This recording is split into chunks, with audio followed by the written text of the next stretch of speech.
Hello everyone, कैसे हैं आप लोग। आज की क्लास में हम पढ़ने वाले हैं क्लास 10 साइंस का chapter number 9 heredity and evolution. ठीक है, चलिए स्टार्ट करते हैं। और स्टार्ट करने से पहले एक बेसिक रिकमेंडेशन ये रहेगा कि आप इससे पहले वाला chapter number 8 how do organism reproduce वो एक बार जरूर तैयार कर लीजिएगा। ठीक है, अगर नहीं देखा है तो डिस्क्रिप्शन में लिंक दिया हुआ है, वहाँ पर जाकर आप देख लीजिए, क्योंकि वो आप समझ लेंगे तो ये चैप्टर समझने में काफ़ी ईजी होगा।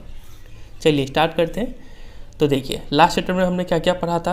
हमने ये पढ़ा था कि जब नए इंडिविजुअल्स प्रोड्यूस होते हैं तो वो पेरेंट्स से सिमिलर तो होते हैं, लेकिन उनमें थोड़ा सा सटल डिफरेंस होता है, और इसी डिफरेंस को हमने क्या बोला था, वेरिएशन बोला था। ठीक है, और हमने ये चीज़ भी समझा था कि सेक्सुअल रिप्रोडक्शन के दौरान वेरिएशन ज़्यादा होता है कंपेयर टू असेक्सुअल रिप्रोडक्शन। ये सब चीज़ हमने पिछले चैप्टर में देखा है। ठीक है, तो इस चैप्टर में हम क्या पढ़ने वाले हैं। इस चैप्टर में हम पढ़ने वाले हैं कि कैसे ये वेरिएशन क्रिएट होते हैं और कैसे ये वेरिएशन एक जनरेशन से दूसरे जनरेशन में ट्रांसफ़र होते हैं। ठीक है, मतलब हम लोग कॉन्सेप्ट ऑफ हेरिडिटी पढ़ने वाले हैं, और दूसरा जो कॉन्सेप्ट है इवोल्यूशन, ये जो वेरिएशन ट्रांसफ़र होता है इसका कॉन्सिक्वेंस क्या है। तो ये इवोल्यूशन आपके इस बार के सिलेबस से रिलेट हो चुका है। तो इस चैप्टर में हम लोग सिर्फ हेरिडिटी पढ़ेंगे। ठीक है, चलिए स्टार्ट करते हैं। सबसे पहला टॉपिक है accumulation of variation during reproduction. तो देखिए, inheritance from the previous generation provides both a common basic body design and subtle changes in it for the next generation. तो जब भी कोई बच्चा पैदा होता है अपने पेरेंट जनरेशन से वो क्या क्या लेता है, दो चीज़ लेता है। सबसे पहला a common basic body design, ठीक है, एक सिर होना, दो कुछ भी जो फीचर है वो लेता है, और साथ साथ कुछ चेंजेस भी वो अपने पेरेंट से लेता है। फॉर एग्जाम्पल, आप यहाँ पे एक बैक्टीरिया का एग्जाम्पल दिया गया है इस डायग्राम में। ये मान लीजिए एक बैक्टीरियम है और ये दो बच्चे को रिप्रोड्यूस करता है। बच्चे का देखिए बेसिक बॉडी डिज़ाइन, देखिए एक सिर होना, दो हाथ होना फॉर एग्जांपल मान लीजिए, और एक पैर होना। फिर यहाँ पे भी एक सिर, दो हाथ और एक पैर। तो बेसिक बॉडी डिज़ाइन तो सेम है, ठीक है, लेकिन साथ साथ इन्होंने कुछ चेंजेस भी इनहेरिट किया है। वो चेंजेस क्या है आप यहाँ पे देख पा रहे हैं। पेरेंट का सिर था ब्लू, यहाँ पे सिर हो गया है रेड कलर का। यहाँ पे पैर था ब्लू कलर का, यहाँ पे पैर हो गया है ग्रीन कलर का। इसी सटल मतलब स्मॉल चेंजेस को क्या बोलते हैं, वेरिएशन बोलते हैं। इतना समझे। अब देखिए, अब क्या होगा जब ये जो नया जनरेशन है ये बच्चा प्रोड्यूस करेंगे तो क्या होगा। तो देखिए, जब इसने जो बच्चा प्रोड्यूस किया तो देखिए उनमें क्या देखने को मिलेगा, the second generation. Second generation मतलब इसको बोलते हैं पेरेंटल जनरेशन, इसको बोलेंगे फर्स्ट जनरेशन, और इस वाले जनरेशन को बोलेंगे सेकंड जनरेशन। ठीक है, the second generation will have differences that they inherited from the first generation as well as newly created differences. तो सेकंड जनरेशन में दो चीज़ देखने को मिलेगा। पहला तो वो डिफरेंसेस तो होंगे ही जो फर्स्ट जनरेशन में थे। फॉर एग्जांपल, यहाँ पे अगर लाल सिर है तो ये लाल सिर का जो फीचर है ये ट्रांसफ़र होता चला जाएगा। ठीक है, एक चीज़ ये इनहेरिट करेंगे, प्लस न्यूली क्रिएटेड डिफरेंसेस भी होगा इनमें। फॉर एग्जांपल, आप यहाँ पे देख पा रहे हैं, यहाँ पे ब्लू हाथ था लेकिन यहाँ पे पिंक हाथ हो गया, ये न्यूली क्रिएटेड डिफरेंसेस है। यहाँ पे भी आप देख रहे हैं एक ऐसा हाथ था, यहाँ पे कैसा हाथ हो गया है। ठीक है, इतना समझे। अब यहाँ पे क्वेश्चन आपसे एग्जाम में पूछा जाता है कि डिफाइन वेरिएशन।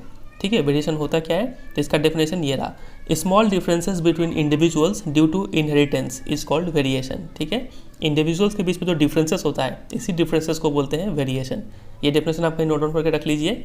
दूसरा बात हमें यहाँ पे ये समझना है कि ये जो वेरिएशन है ये क्रिएट क्यों होते हैं। तो आप याद कीजिए, हमने लास्ट चैप्टर में समझा था कि ये है सेल, सेल के अंदर होता है न्यूक्लियस, और न्यूक्लियस के अंदर होता है क्रोमोजोम्स, और इसी क्रोमोजोम्स के अंदर होता है डीएनए। और रिप्रोडक्शन के दौरान एक बेसिक इवेंट क्या होता है, इस डीएनए का कॉपी बनाना। तो जब ये डीएनए का कॉपी बनता है ना, तो उसमें केमिकल रिएक्शंस का यूज़ किया जाता है। तो केमिकल रिएक्शंस एब्सोल्युटली रिलायबल नहीं होते हैं, मतलब एग्जैक्ट कॉपी नहीं बनता है। कॉपी होने के दौरान कुछ डिफरेंसेस पैदा हो जाते हैं।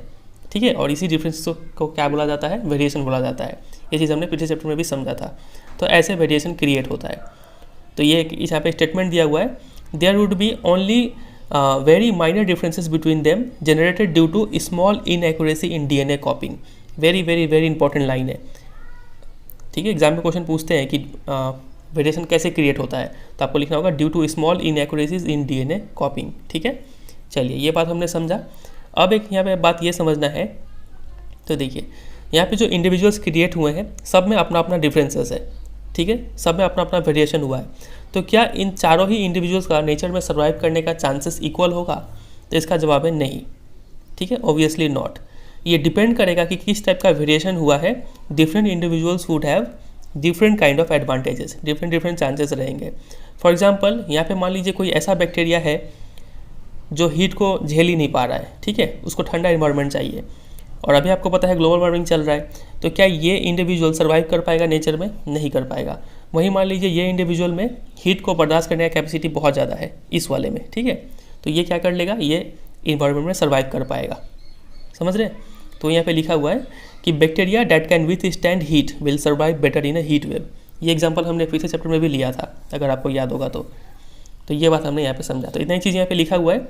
एक दो चीज़ हम यहाँ पे और एक समझते हैं। देखिए, अब मान लीजिए ये तो हमें पता है ये सब सेकेंड जनरेशन वाले बच्चे हैं।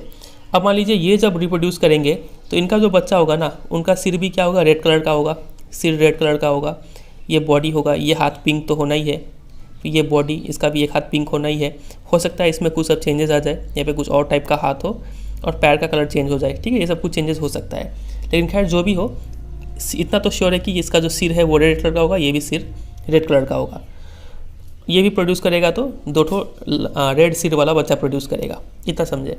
अब अगर हम आपसे पूछें कि रेड सिर वाले टोटल पॉपुलेशन कितने हैं, तो आप बोलेंगे 1 2 3 4 5 6 7 पॉपुलेशन, 7 लोग ऐसे हैं, 7 बैक्टीरिया ऐसे हैं जिनका रेड सिर है, ठीक है। फॉर एग्जांपल अगर हम आपसे पूछे कि पिंक हाथ वाले बैक्टीरिया कितने हैं, तो आप बोलेंगे 1 और यहाँ पे 2 और यहाँ पे 3, टोटल 3 ही है पिंक हाथ वाले।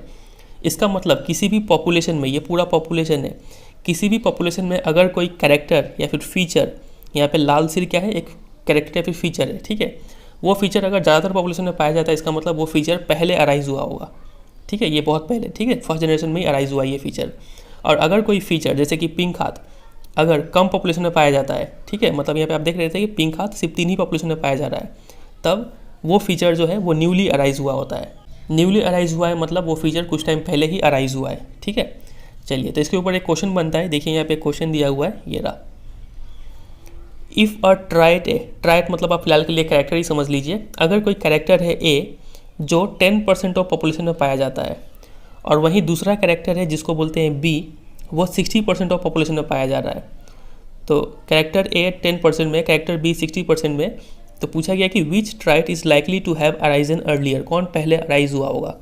तो जो कैरेक्टर ज़्यादातर पॉपुलेशन में पाया जाता है वो पहले अराइज होता है ना। तो यहाँ पे देखिए आप ट्राइट बी जो है वो 60% में पाया जा रहा है, मतलब यहाँ पे आंसर हो जाएगा ट्राइट बी। समझे बात का गहराई? चलिए, नेक्स्ट क्वेश्चन है, how does the creation of variation in a species promote survival. Variation तो क्रिएट हो जाते हैं, तो वेरिएशन क्रिएट होने से क्या फ़ायदा, ये स्पीसीज़ को सर्वाइव करने में कैसे हेल्प करता है। तो इसका एग्जांपल हमने पिछले चैप्टर में समझा था कि ऐसे बैक्टीरिया जो हीट को बर्दाश्त कर सकेंगे वो बैक्टीरिया आगे सर्वाइव करेंगे, ठीक है, और जो नहीं कर पाएंगे वो वही उनका स्पीसीज़ ख़त्म हो जाएगा, ठीक है। तो इसका वन लाइन में आंसर यही होगा कि variation increases the adaptability of an organism to its changing environmental conditions, ठीक है। यहाँ पे एडेप्टेबिलिटी की वर्ड है। आप इस चीज़ को यहाँ पे भी समझ सकते हैं इस वाले एग्जांपल में कि बैक्टीरिया जो हीट को स्टैंड कर रहे हैं, मतलब हीट को विथ स्टैंड करने का मतलब वो बैक्टीरिया उस इन्वायरमेंट में अडेप्ट हो जा रहे हैं, तो वही उसी टाइप के ऑर्गेनिजम्स नेचर में सर्वाइव कर पाएंगे, ठीक है। तो ये आपका वन लाइन का आंसर होगा। चलिए मूव करते हैं अगले टॉपिक में, जो कि है हेरिडिटी। सबसे पहले समझते हैं हेरिडिटी होता क्या है। तो हेरिडिटी का डेफिनेशन ये रहा, transmission of genetically based characteristics from parents to offspring is known as heredity. या फिर इसका सिंपल डेफिनेशन एक और ये भी हो सकता है कि the passing down of characters from parents to offspring is termed heredity. समझे, पेरेंट्स से बच्चों में जो कैरेक्टर्स ट्रांसफ़र होते हैं उसी को बोला जाता है हेरिडिटी, ठीक है। और एक लाइन यहाँ पे और एक ऐड कर लीजिए कि heredity is controlled by genes. अब ये क्या है इसको हम थोड़ी देर में एक्सप्लेन करेंगे, फिलहाल आप इसको नोट डाउन करके रख लीजिए। अब देखिए, अब यहाँ पे हमें दो टर्म समझना होगा, कैरेक्टर्स और ट्राइट्स। ये होता क्या है, तो देखिए, कैरेक्टर का मतलब होता है any heritable feature is a character, मतलब कोई भी फीचर जो पेरेंट्स से बच्चे में ट्रांसफ़र हो सकता है उसको हम लोग कैरेक्टर बोलेंगे, और उसी कैरेक्टर का अलग अलग रूप को हम लोग ट्राइट बोलते हैं। ये समझ में नहीं आया, इसको एग्जांपल से समझते हैं। देखिए फॉर एग्जांपल मान लीजिए colour of the eye. Colour of the eye क्या हो सकता है, ब्राउन हो सकता है या फिर ब्लू कलर का आई हो सकता है। तो ये जो कलर ऑफ द आई है ये एक कैरेक्टर है, ठीक है, और इसका दो फॉर्म्स क्या हो गया, ब्राउन हो सकता है नहीं तो ब्लू सकता है। तो ये ब्राउन और ब्लू क्या हो गया, ट्राइट हो गया। उसी तरीके से हेयर शेप क्या हो सकता है, कर्ली हेयर हो सकता है नहीं तो स्ट्रेट हेयर हो सकता है। तो ये हेयर शेप हो गया एक कैरेक्टर, और इसका दो अल्टरनेटिव फॉर्म्स जो हो गए कर्ली या फिर स्ट्रेट, ये दोनों कहलाएंगे ट्राइट। समझे इतना। आईब्रो हैवी ब्रूशी हो सकता है या फिर थीन हो सकता है, तो आईब्रो कैरेक्टर हो गया, वैसे हैवी ब्रूशी या फिर थीन हो गया आपका ट्राइट्स। समझे, ऐसे करके हज़ारों कैरेक्टर्स हैं हमारे शरीर में जो हम पेरेंट्स से इनहेरिट करते हैं, समझे। तो यहाँ पे लिखा हुआ है। चलिए हमने हेरिडिटी का मतलब समझ लिया, इसका डेफिनेशन तैयार कर लिया, इनहेरिटेड ट्राइट्स हमने समझ लिया। आपसे एग्जाम में देखिए यहाँ पे ईयर लोब्स का भी 2 ट्राइट दिया गया है। ये ईयर लोब नहीं तो क्या तो अटैच हो सकता है, नहीं तो ऐसे फ्री हो सकता है, ठीक है। तो ईयर लोब हो गया एक कैरेक्टर, और फ्री और अटैच्ड ये हो गया 2 ट्राइट, समझे। तो एग्जाम में इसके ऊपर क्वेश्चन कैसा बनेगा, आपसे ऐसे पूछ लेंगे कि name 2 human traits that show variation. 2 human trait का नाम बताइए जिसमें वेरिएशन शो होता है। तो आपको लिखना होगा colour of the I, shape of external years, ठीक है, या फिर blood group, hand use, right handed left handed, ये सब लिख सकते हैं आप। चलिए मूव करते हैं अगले टॉपिक पे, जो कि है सबसे मेन टॉपिक इस चैप्टर का जान, rules for the inheritance of traits, Mendel's contribution. ये जो ट्राइट्स है, आई का कलर हो गया, हेयर शेप हो गया, स्किन कलर हो गया, लिप्स हो गया, ब्लड ग्रुप हो गया, ये सब जो ट्राइट्स है ये कैसे पेरेंट्स से बच्चे में ट्रांसफ़र होते हैं, इन सब के लिए कुछ रूल्स है, ठीक है। और इस रूल्स को डिराइव करने में मेंडल्स का काफ़ी ज़्यादा कंट्रीब्यूशन है। मेंडल कौन है, ये एक साइंटिस्ट है, इनका नाम है ग्रीगोर जोहान मेंडल। इन्होंने ही कुछ एक्सपेरिमेंट परफॉर्म किए और इन रूल्स को डिराइव किया, ठीक है।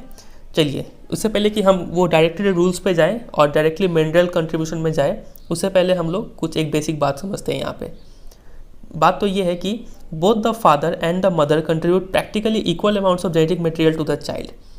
दोनों ही फादर और मदर बराबर amount of genetic material contribute करते हैं। जेनेटिक मटेरियल क्या होता है आप ऐसे समझिए, ये है फादर, मान लीजिए ये है मदर, फादर की तरफ से जो गैमेट निकला उसको बोलेंगे स्पर्म, और मदर की तरफ से जो गैमेट निकला उसको बोलेंगे एग सेल या फिर ओवम, ठीक है, ह्यूमन्स के केस में।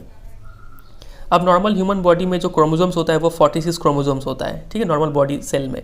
लेकिन जो गैमेट निकलता है स्पर्म में, स्पर्म वाले सेल में सिर्फ कितना क्रोमोसोम होगा, 23 क्रोमोसोम्स, हाफ ही क्रोमोसोम्स होता है। सिमिलरली वैसे ही मदर के केस में भी यहाँ पे जो एक सेल है इसमें सिर्फ आधे ही क्रोमोसोम्स होंगे। तो मतलब और इसी क्रोमोसोम्स के अंदर डीएनए है, और इसी डीएनए में इन्फॉर्मेशन है कि आपका कैरेक्टर कैसा कैसा होना है, कलर ऑफ आई कैसा होना है, हेयर शेप कैसा होना है, आईब्रो कैसा होना है। तो दोनों ही तरफ से ये इन्फॉर्मेशन आ रहा है। मम्मी की तरफ से कुछ कुछ इन्फॉर्मेशन आ रहा है हर कैरेक्टर के लिए। आई कलर के लिए मम्मी की तरफ से कुछ इन्फॉर्मेशन आ रहा है, और उसी आई कलर के लिए पापा की तरफ से भी कुछ इन्फॉर्मेशन आ रहा है। सिमिलरली आपका स्किन कलर के लिए मम्मी की तरफ से कुछ इन्फॉर्मेशन आ रहा है, पापा की तरफ से कुछ इन्फॉर्मेशन आ रहा है, ठीक है। तो यहाँ पे लिखा हुआ है कि both the father and the mother contribute practically equal amounts of genetic material to the child, ठीक है। तो इसका मतलब ये निकलता है कि each trait can be influenced by both paternal and maternal DNA. हर एक गुण जो है, जैसे कि eye colour, hair shape, hand use, ठीक है, स्किन कलर, हर एक गुण क्या तो फादर से भी इन्फ्लुएंस हो सकते हैं या फिर मदर से भी इन्फ्लुएंस हो सकते हैं, क्योंकि दोनों ही ये इन्फॉर्मेशन दे रहे हैं। Thus for each trait there will be 2 versions in each child. हर एक गुण के लिए किसी भी बच्चे में 2 वर्जन होते हैं, एक पापा से आया हुआ होता है, एक मम्मी से आया हुआ होता है। फॉर एग्जाम्पल मान लीजिए colour of the eye, colour of the eye क्या तो ब्राउन हो सकता है, नहीं तो ब्लू हो सकता है। मान लीजिए पिताजी की तरफ से इन्फॉर्मेशन आया कि आई कलर ब्राउन होना चाहिए, मम्मी की तरफ से इन्फॉर्मेशन आया कि आई कलर ब्लू होना चाहिए। तो उस केस में या तो कॉन्ट्रडिक्शन हो गया, तो उस केस में क्या होगा, कौन सा ट्राइट शो होगा, यही यहाँ पे हेल्प करेगा ये रूल्स डिटरमाइन करने में, ठीक है। तो चलिए देखते हैं मेंडल्स ने कुछ एक्सपेरिमेंट परफॉर्म किया, क्या क्या किया वो देखते हैं यहाँ पे। तो इससे पहले कि हम मेंडल के एक्सपेरिमेंट को समझें, हमें कुछ 2-3 बेसिक बात पता होना चाहिए, ठीक है। तो चलिए उस बेसिक बात को समझते हैं। सबसे पहला बात है पॉलिनेशन के बारे में। पॉलिनेशन क्या होता है बहुत बच्चे को पता ही होगा, एक बार जल्दी से रिकैप करते हैं। पॉलिनेशन 2 टाइप का होता है, एक होता है सेल्फ पॉलिनेशन और एक होता है क्रॉस पॉलिनेशन। सेल्फ पॉलिनेशन में क्या होता है कि मान लीजिए ये कोई प्लांट है, और इसमें ये एक फ्लावर हो गया, ये एक फ्लावर हो गया, ये एक फ्लावर हो गया। तो अगर पोलन ग्रेन सेम फ्लावर में ट्रांसफ़र हो रहा है फ्रॉम एंथर टू स्टिग्मा, या फिर उसी प्लांट के दूसरे फ्लावर में ट्रांसफ़र हो रहा है, transfer of pollen from anther to stigma to the flower of a same plant, ठीक है, तो ये कहलाएगा सेल्फ पॉलिनेशन।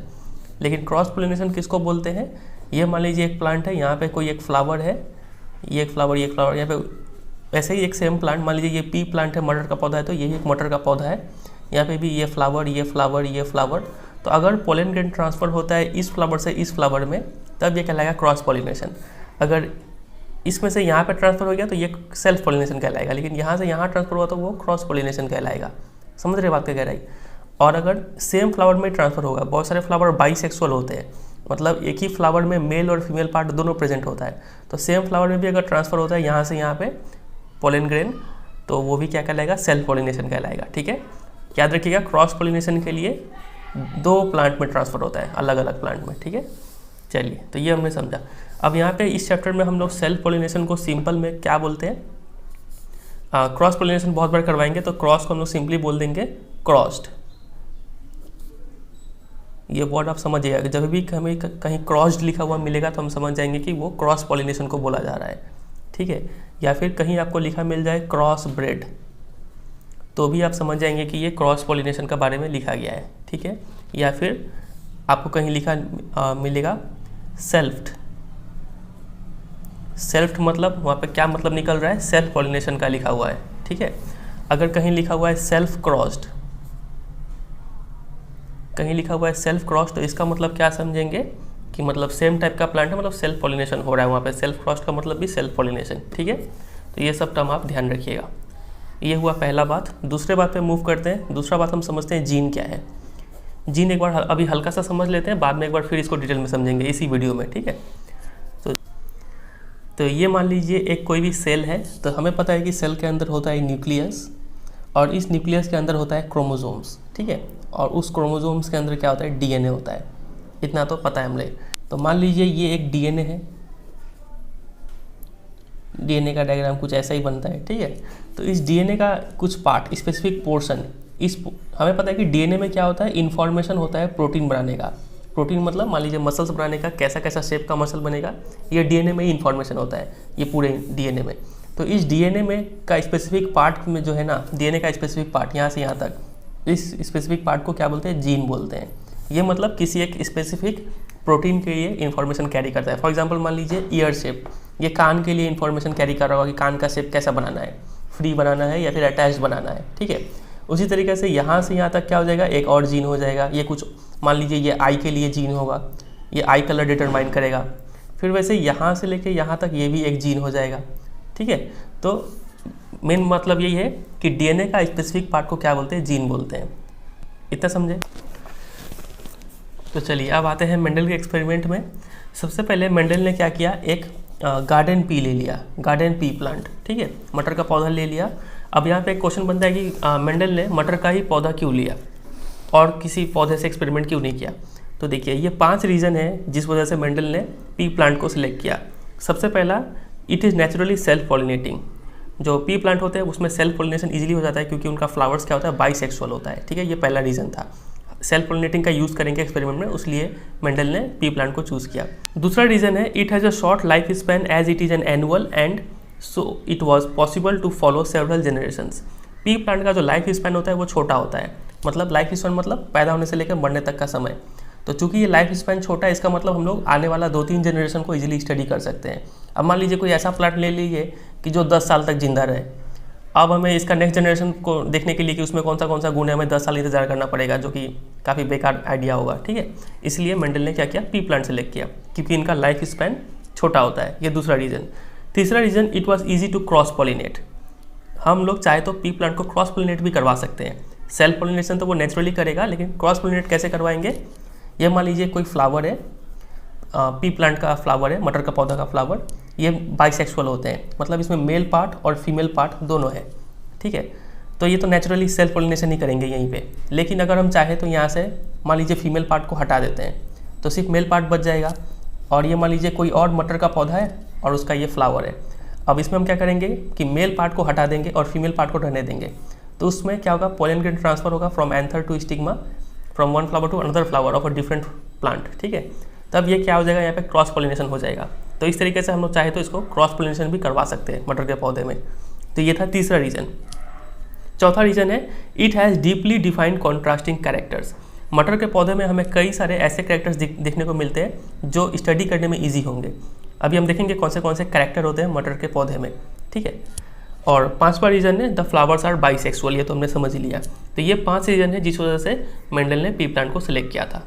तो देखिए बात करें पी प्लांट में कौन से ऐसे कैरेक्टर है जो मेंडल ने स्टडी करने के लिए यूज़ किया था।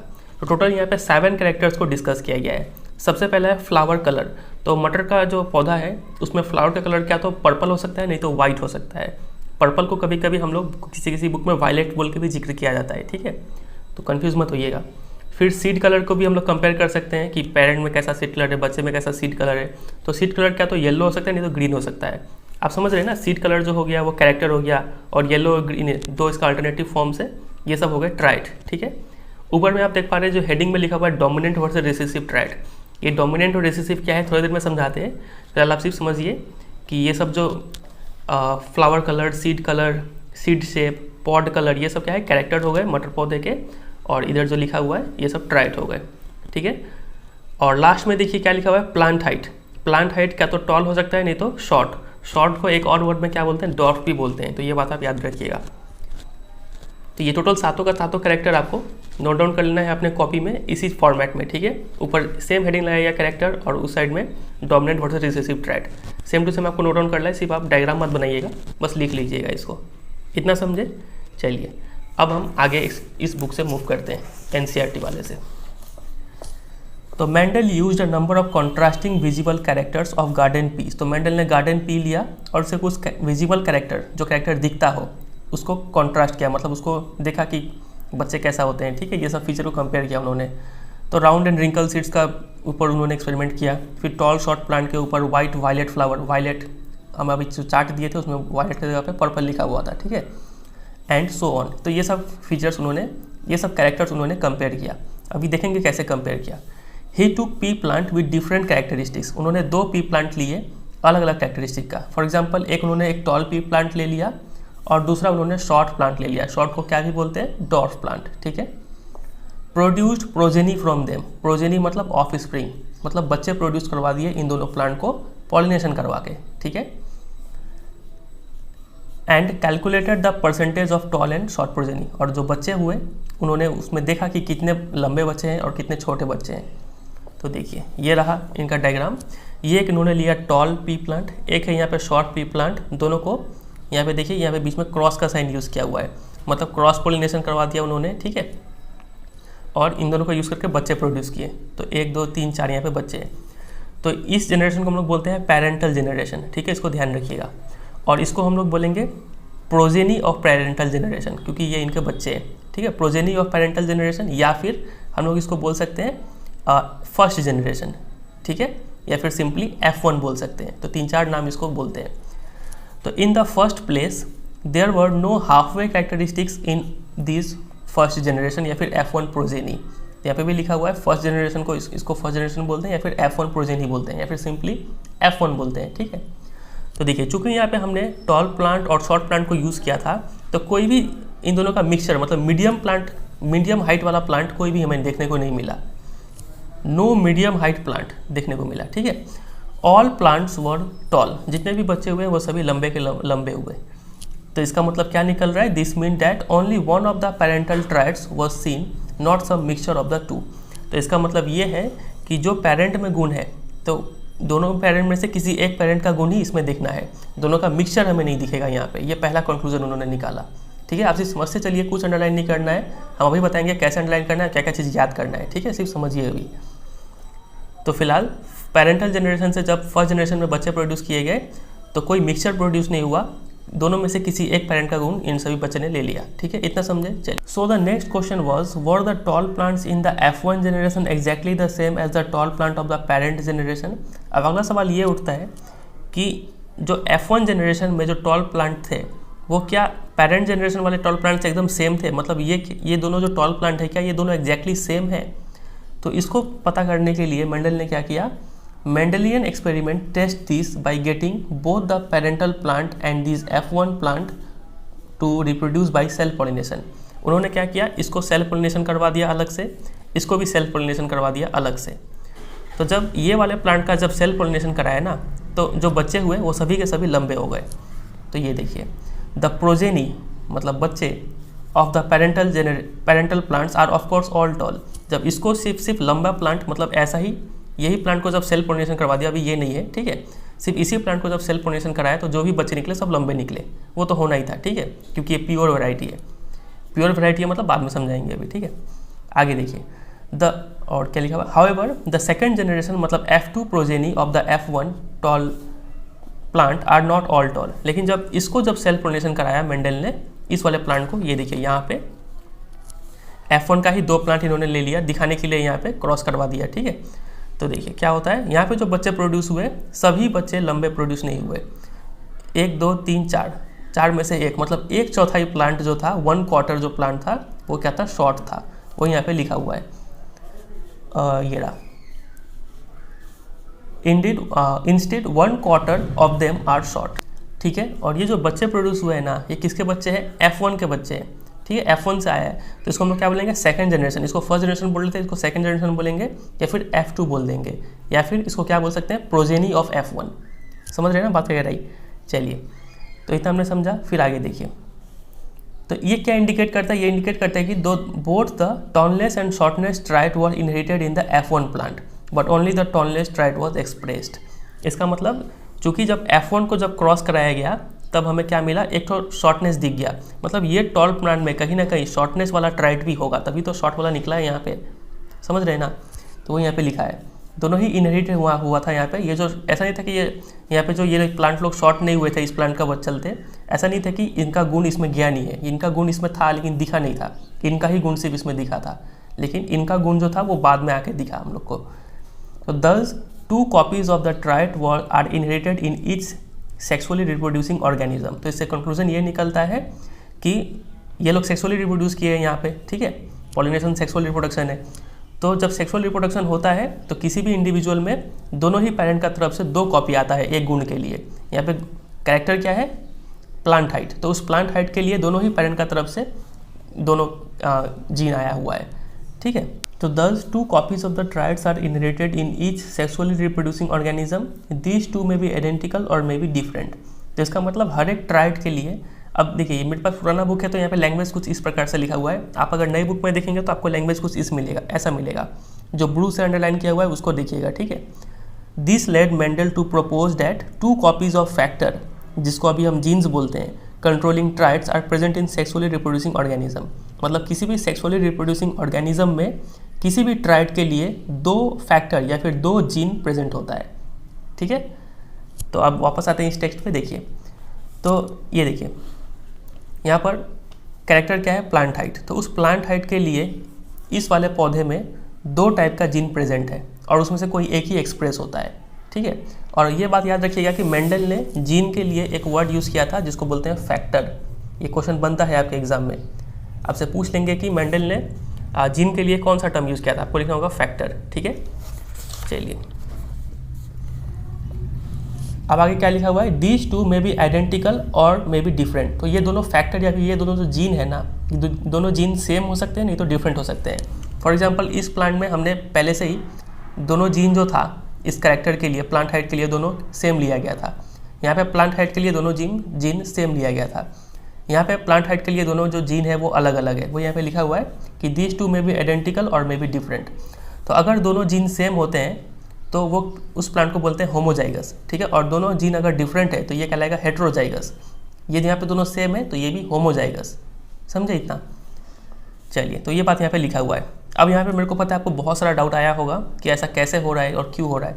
थोड़ी देर में अभी सब क्लियर करेंगे, फिलहाल यहाँ पे थोड़ा पढ़ लेते हैं। तो इन ऊपर वाले एक्सप्लेनेशन में हमें क्या समझ में आया कि both TT and capital T small t, ये दोनों क्या है, टॉल प्लांट है। अगर दोनों कैपिटल T होते हैं तो भी टॉल होते हैं, heterozygous capital T small t होते हैं तो भी ये टॉल होते हैं। मतलब हम बोल सकते हैं, और एक बात और है कि while only small t is short plant, short plant होने के लिए छोटा t होना पड़ेगा। यहाँ पे भी शॉर्ट के लिए छोटा t है। तो दूसरे शब्दों में बोल सकते हैं कि a single copy of capital T is enough to make the plant tall. किसी में भी अगर एक ठो कैपिटल T आ गया, 2 ठो आया तो टॉल होगा ही, एक ठो कैपिटल T भी अगर आया तो भी वो प्लांट टॉल हो जाएगा। तो in other words a single copy of T is enough to make the plant tall. ठीक है, while both copies have to be small t for the plant to be short. अगर plant को short होना है तो दोनों को small t होना पड़ेगा, लेकिन टॉल होना है तो सिर्फ कैपिटल T होने से काम चल जाएगा। तो traits like capital T are called dominant traits. तो ऐसे ट्राइड जो कैपिटल T की तरह बिहेव करते हैं, ठीक है, इसको बोलते हैं डोमिनेंट ट्राइड। और ऐसे ट्राइड जो स्मॉल t की तरह बिहेव करते हैं उनको बोलते हैं रिसेसिव ट्राइड। ठीक है, मतलब डोमिनेंट ट्राइड वो ट्राइड होता है जो अगर वो अकेला भी प्रेजेंट हुआ तो वो शो कर देगा वो फीचर को, और रिसेसिव ट्राइड वो ट्राइड होता है जो डोमिनेंट अगर नहीं हुआ तब रिसेसिव अपने आप को एक्सप्रेस करेगा। थोड़ा और डिटेल में समझते हैं इस पूरे चीज़ को। देखिए, सबसे पहले यहाँ पे जो क्रॉस पोलिनेशन कराया गया था यहाँ से स्टार्ट करते हैं। तो सबसे पहले मेंडल ने क्या किया, पेरेंट जनरेशन,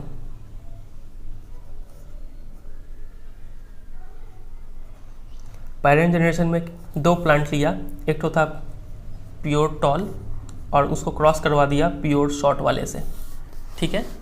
अब देखिए यहाँ से निकलेगा गैमेट। गैमेट पता है आपको? देखिए अब यहाँ पे और एक 2-3 बेसिक बात आपको समझना चाहिए। पहले ह्यूमन बींग्स का एग्जांपल लेते हैं। ये मान लीजिए कोई है मेल और ये मान लीजिए कोई है फीमेल।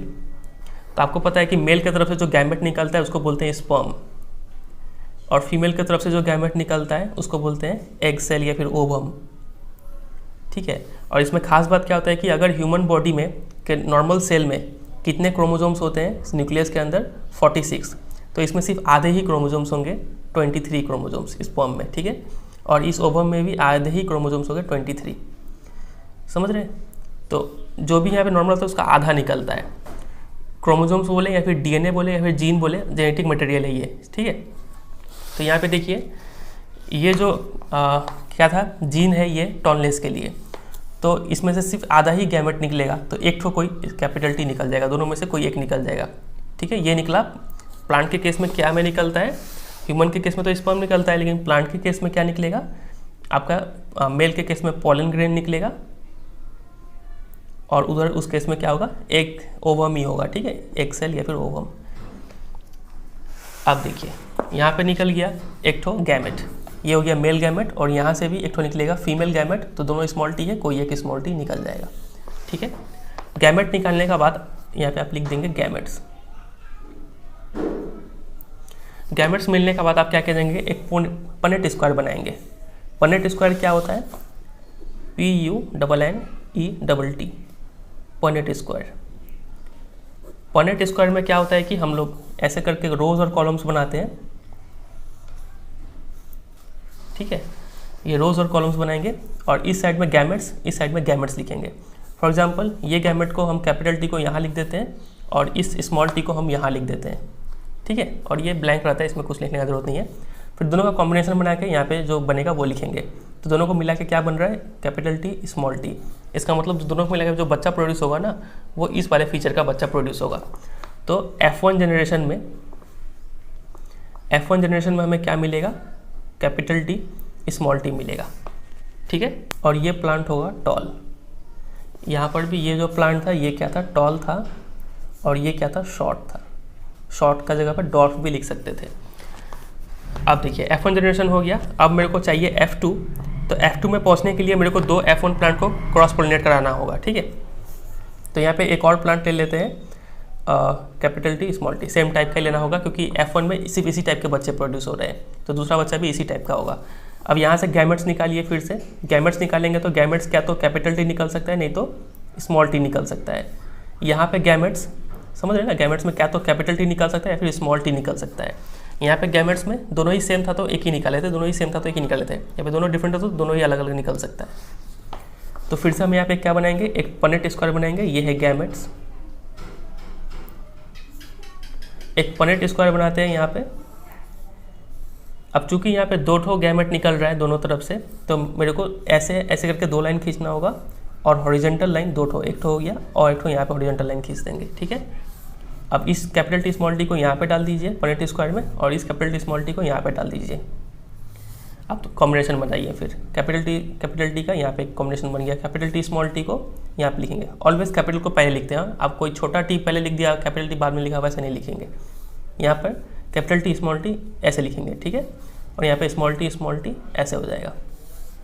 तो ये सेकंड जनरेशन का बच्चा मिल रहा है। सेकंड जनरेशन में क्या क्या मिल रहा है? क्या तो कैपिटल टी या फिर कैपिटल टी स्मॉल टी या फिर कैपिटल टी स्मॉल टी या फिर स्मॉल टी। ये होंगे टॉल, ये होंगे टॉल, ये भी टॉल, और हमें पता है ये क्या होगा? शॉर्ट होगा। इतना समझे? ये पूरा लिखा कैसे जाता है ये समझे। चलिए अब हमें दो टर्म समझना होगा। एक होता है जेनोटाइप और एक होता है फेनोटाइप। फेनोटाइप मतलब अगर आप आँख से देखें तब वो वाला फीचर, ठीक है। अगर हम देखेंगे इस चारों प्लांट को तो हमें ये भी लंबा दिखेगा, लंबा दिखेगा, लंबा दिखेगा। तो 3 लंबा दिख रहा है और एक छोटा दिख रहा है, तो फेनोटाइप का रेशियो क्या हो जाएगा? टॉल इज टू शॉर्ट 3:1, ठीक है। फेनोटाइप मतलब विजिबल कैरेक्टर के बेसिस पे रेशियो, और जेनोटाइप मतलब जीन के बेसिस पे रेशियो। ये है प्योर टॉल होमोजाइगस। तो इस टाइप का और भी कोई है क्या? कैपिटल टी नहीं है। तो ये हो गया 1:2।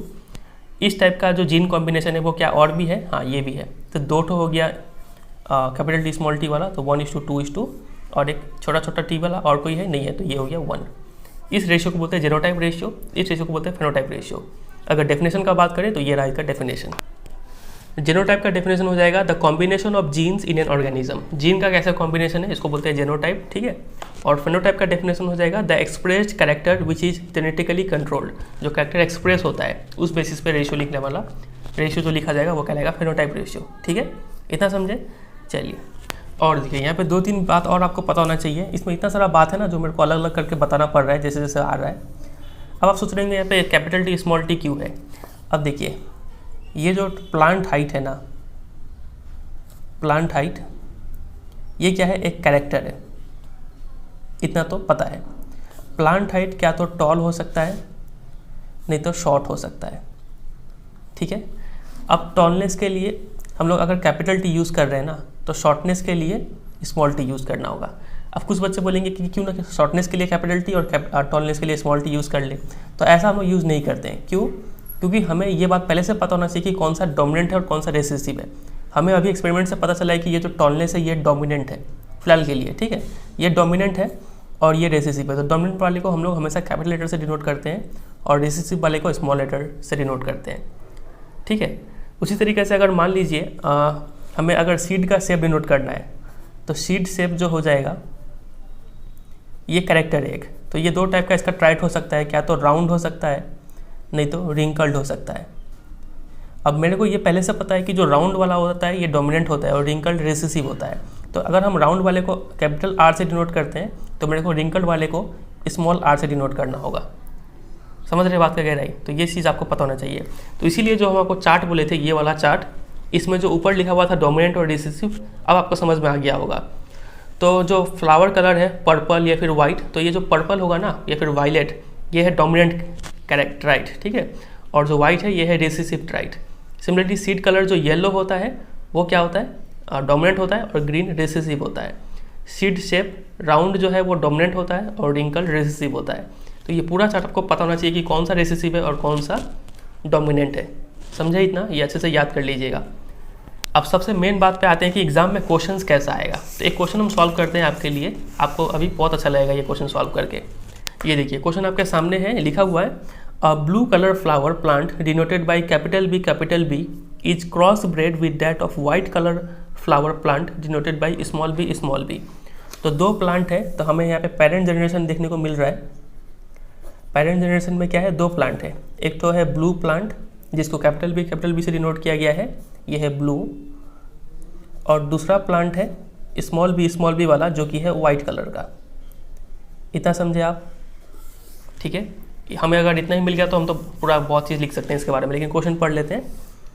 Number A, state the colour of flower you would expect in F1 generation plant. तो F1 जनरेशन प्लांट में कौन सा कलर का प्लांट दिखेगा हमें? तो चलिए F1 जनरेशन का बच्चा निकालते हैं हम लोग। सबसे पहले यहाँ से निकलेगा गैमेट्स, तो दोनों सेम है तो कोई एक बी निकल जाएगा, ठीक है। यहाँ पे भी दोनों सेम है तो कोई एक स्मॉल बी निकल जाएगा। अलग अलग होता तो 2 निकल रहा होता। गैमेट्स मिलते ही हम क्या बना लेंगे? पनेट स्क्वायर बनाएंगे। ये हो गया गैमेट्स। गैमेट्स मिलते ही हम पनेट स्क्वायर बनाएंगे। चूँकि यहाँ पे एक ही गैमेट है तो हम एक सीधा लाइन और एक हॉरिजॉन्टल लाइन खींचेंगे।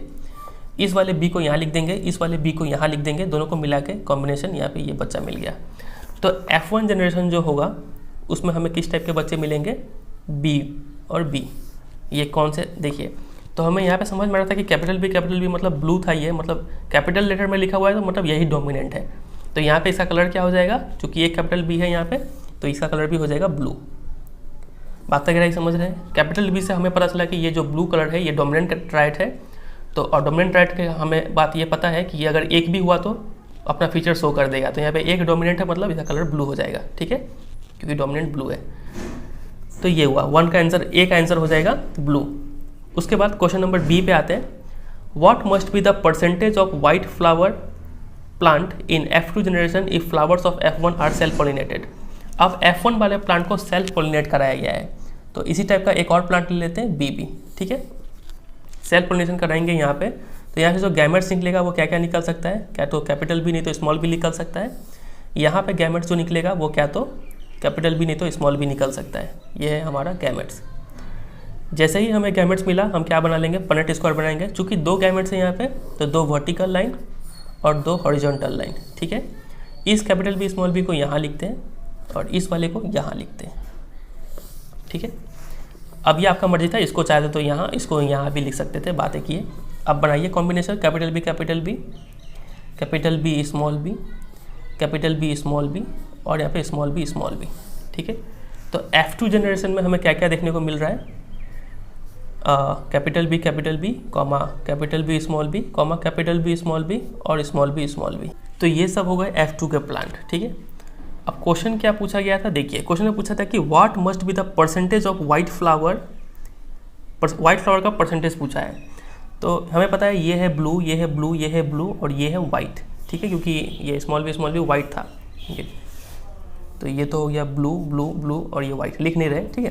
तो देखिए इसका परसेंटेज निकालना है, तो 4 परसेंटेज कैसे निकालते हैं, इसका परसेंटेज निकालना है तो इसका वैल्यू कितना है, टोटल है 4 में से एक वाइट है तो 1/4 इंटू 100, ठीक है। 1 है और टोटल है 4 और इंटू 100 करेंगे तो परसेंटेज में कन्वर्ट होगा, तो ये आएगा 25%, ठीक है। या फिर आप ऐसे भी ये आपको कैलकुलेशन नहीं दिखाना है, एग्जाम में सिर्फ 25% लिख देंगे डायरेक्टली तो हो जाएगा। ऐसे भी आपको समझ में आ रहा है कि ये पूरा 100% है, 100% में से 1/4 मतलब 25% इतना है। अगर आपसे कोई पूछे कि ब्लू वाले का परसेंटेज बताओ तो ब्लू वाले कितना है, 1 2 3, तो 3 आउट ऑफ टोटल कितना है 4 और परसेंटेज निकालने के लिए इंटू 100 करेंगे, सॉल्व करेंगे तो 75% आ जाएगा, ठीक है। तो परसेंटेज के ऊपर क्वेश्चन आता है। कोई यहाँ पे जीनोटाइप रेशियो पूछे, फेनोटाइप रेशियो बोले तो जीनोटाइप रेशियो जीन के बेसिस पे रेशियो जाएगा तो 1:, ये सेम है तो 2:1 जीनोटाइप रेशियो। फेनोटाइप रेशियो कोई पूछे तो तीनों ब्लू है तो 3 और एक ठो वाइट है तो 1, ये हो गया फेनोटाइप रेशियो, ठीक है।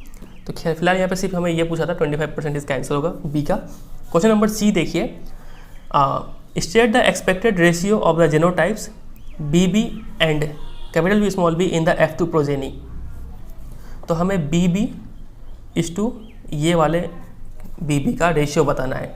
तो ये BB कितना है, यहाँ पे एक ही ठो है और ये BB कितना है, यहाँ पे 2 ठो है, तो ये हो गया रेशियो इसका, ठीक है। तो सी का आंसर ये हो गया।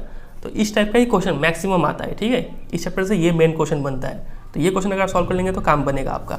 अच्छा, एक बात यहाँ पे और है, अगर आपसे कोई पूछे मान लीजिए F1 में ही कोई पूछे कि यहाँ पे बताओ जीनोटाइप क्या है, तो जीनोटाइप यहाँ पे दोनों ही BB, तो रेशियो में कैसे लिखेंगे, रेशियो में लिखना तो मुश्किल हो जाएगा। तो हम लोग यहाँ पे जीनोटाइप के लिए क्या कर देंगे, जीनोटाइप के लिए लिखेंगे कि ऑल आर BB, ठीक है, ये जीनोटाइप है। और अगर कोई आपसे फेनोटाइप पूछे तो फेनोटाइप के लिए क्या लिखेंगे, ऑल आर फीचर क्या है ब्लू, तो ऑल आर ब्लू ऐसे लिख देंगे वर्ड में, ठीक है। ये हो गया जीनोटाइप फेनोटाइप, और इस केस में हमें ऐसे ये रेशियो के रूप में लिखना होगा। तो ये एक बात है। एक और क्वेश्चन आपसे ऐसे पूछा जा सकता है कि state the type of plant not found in F1 generation but appeared in F2 generation.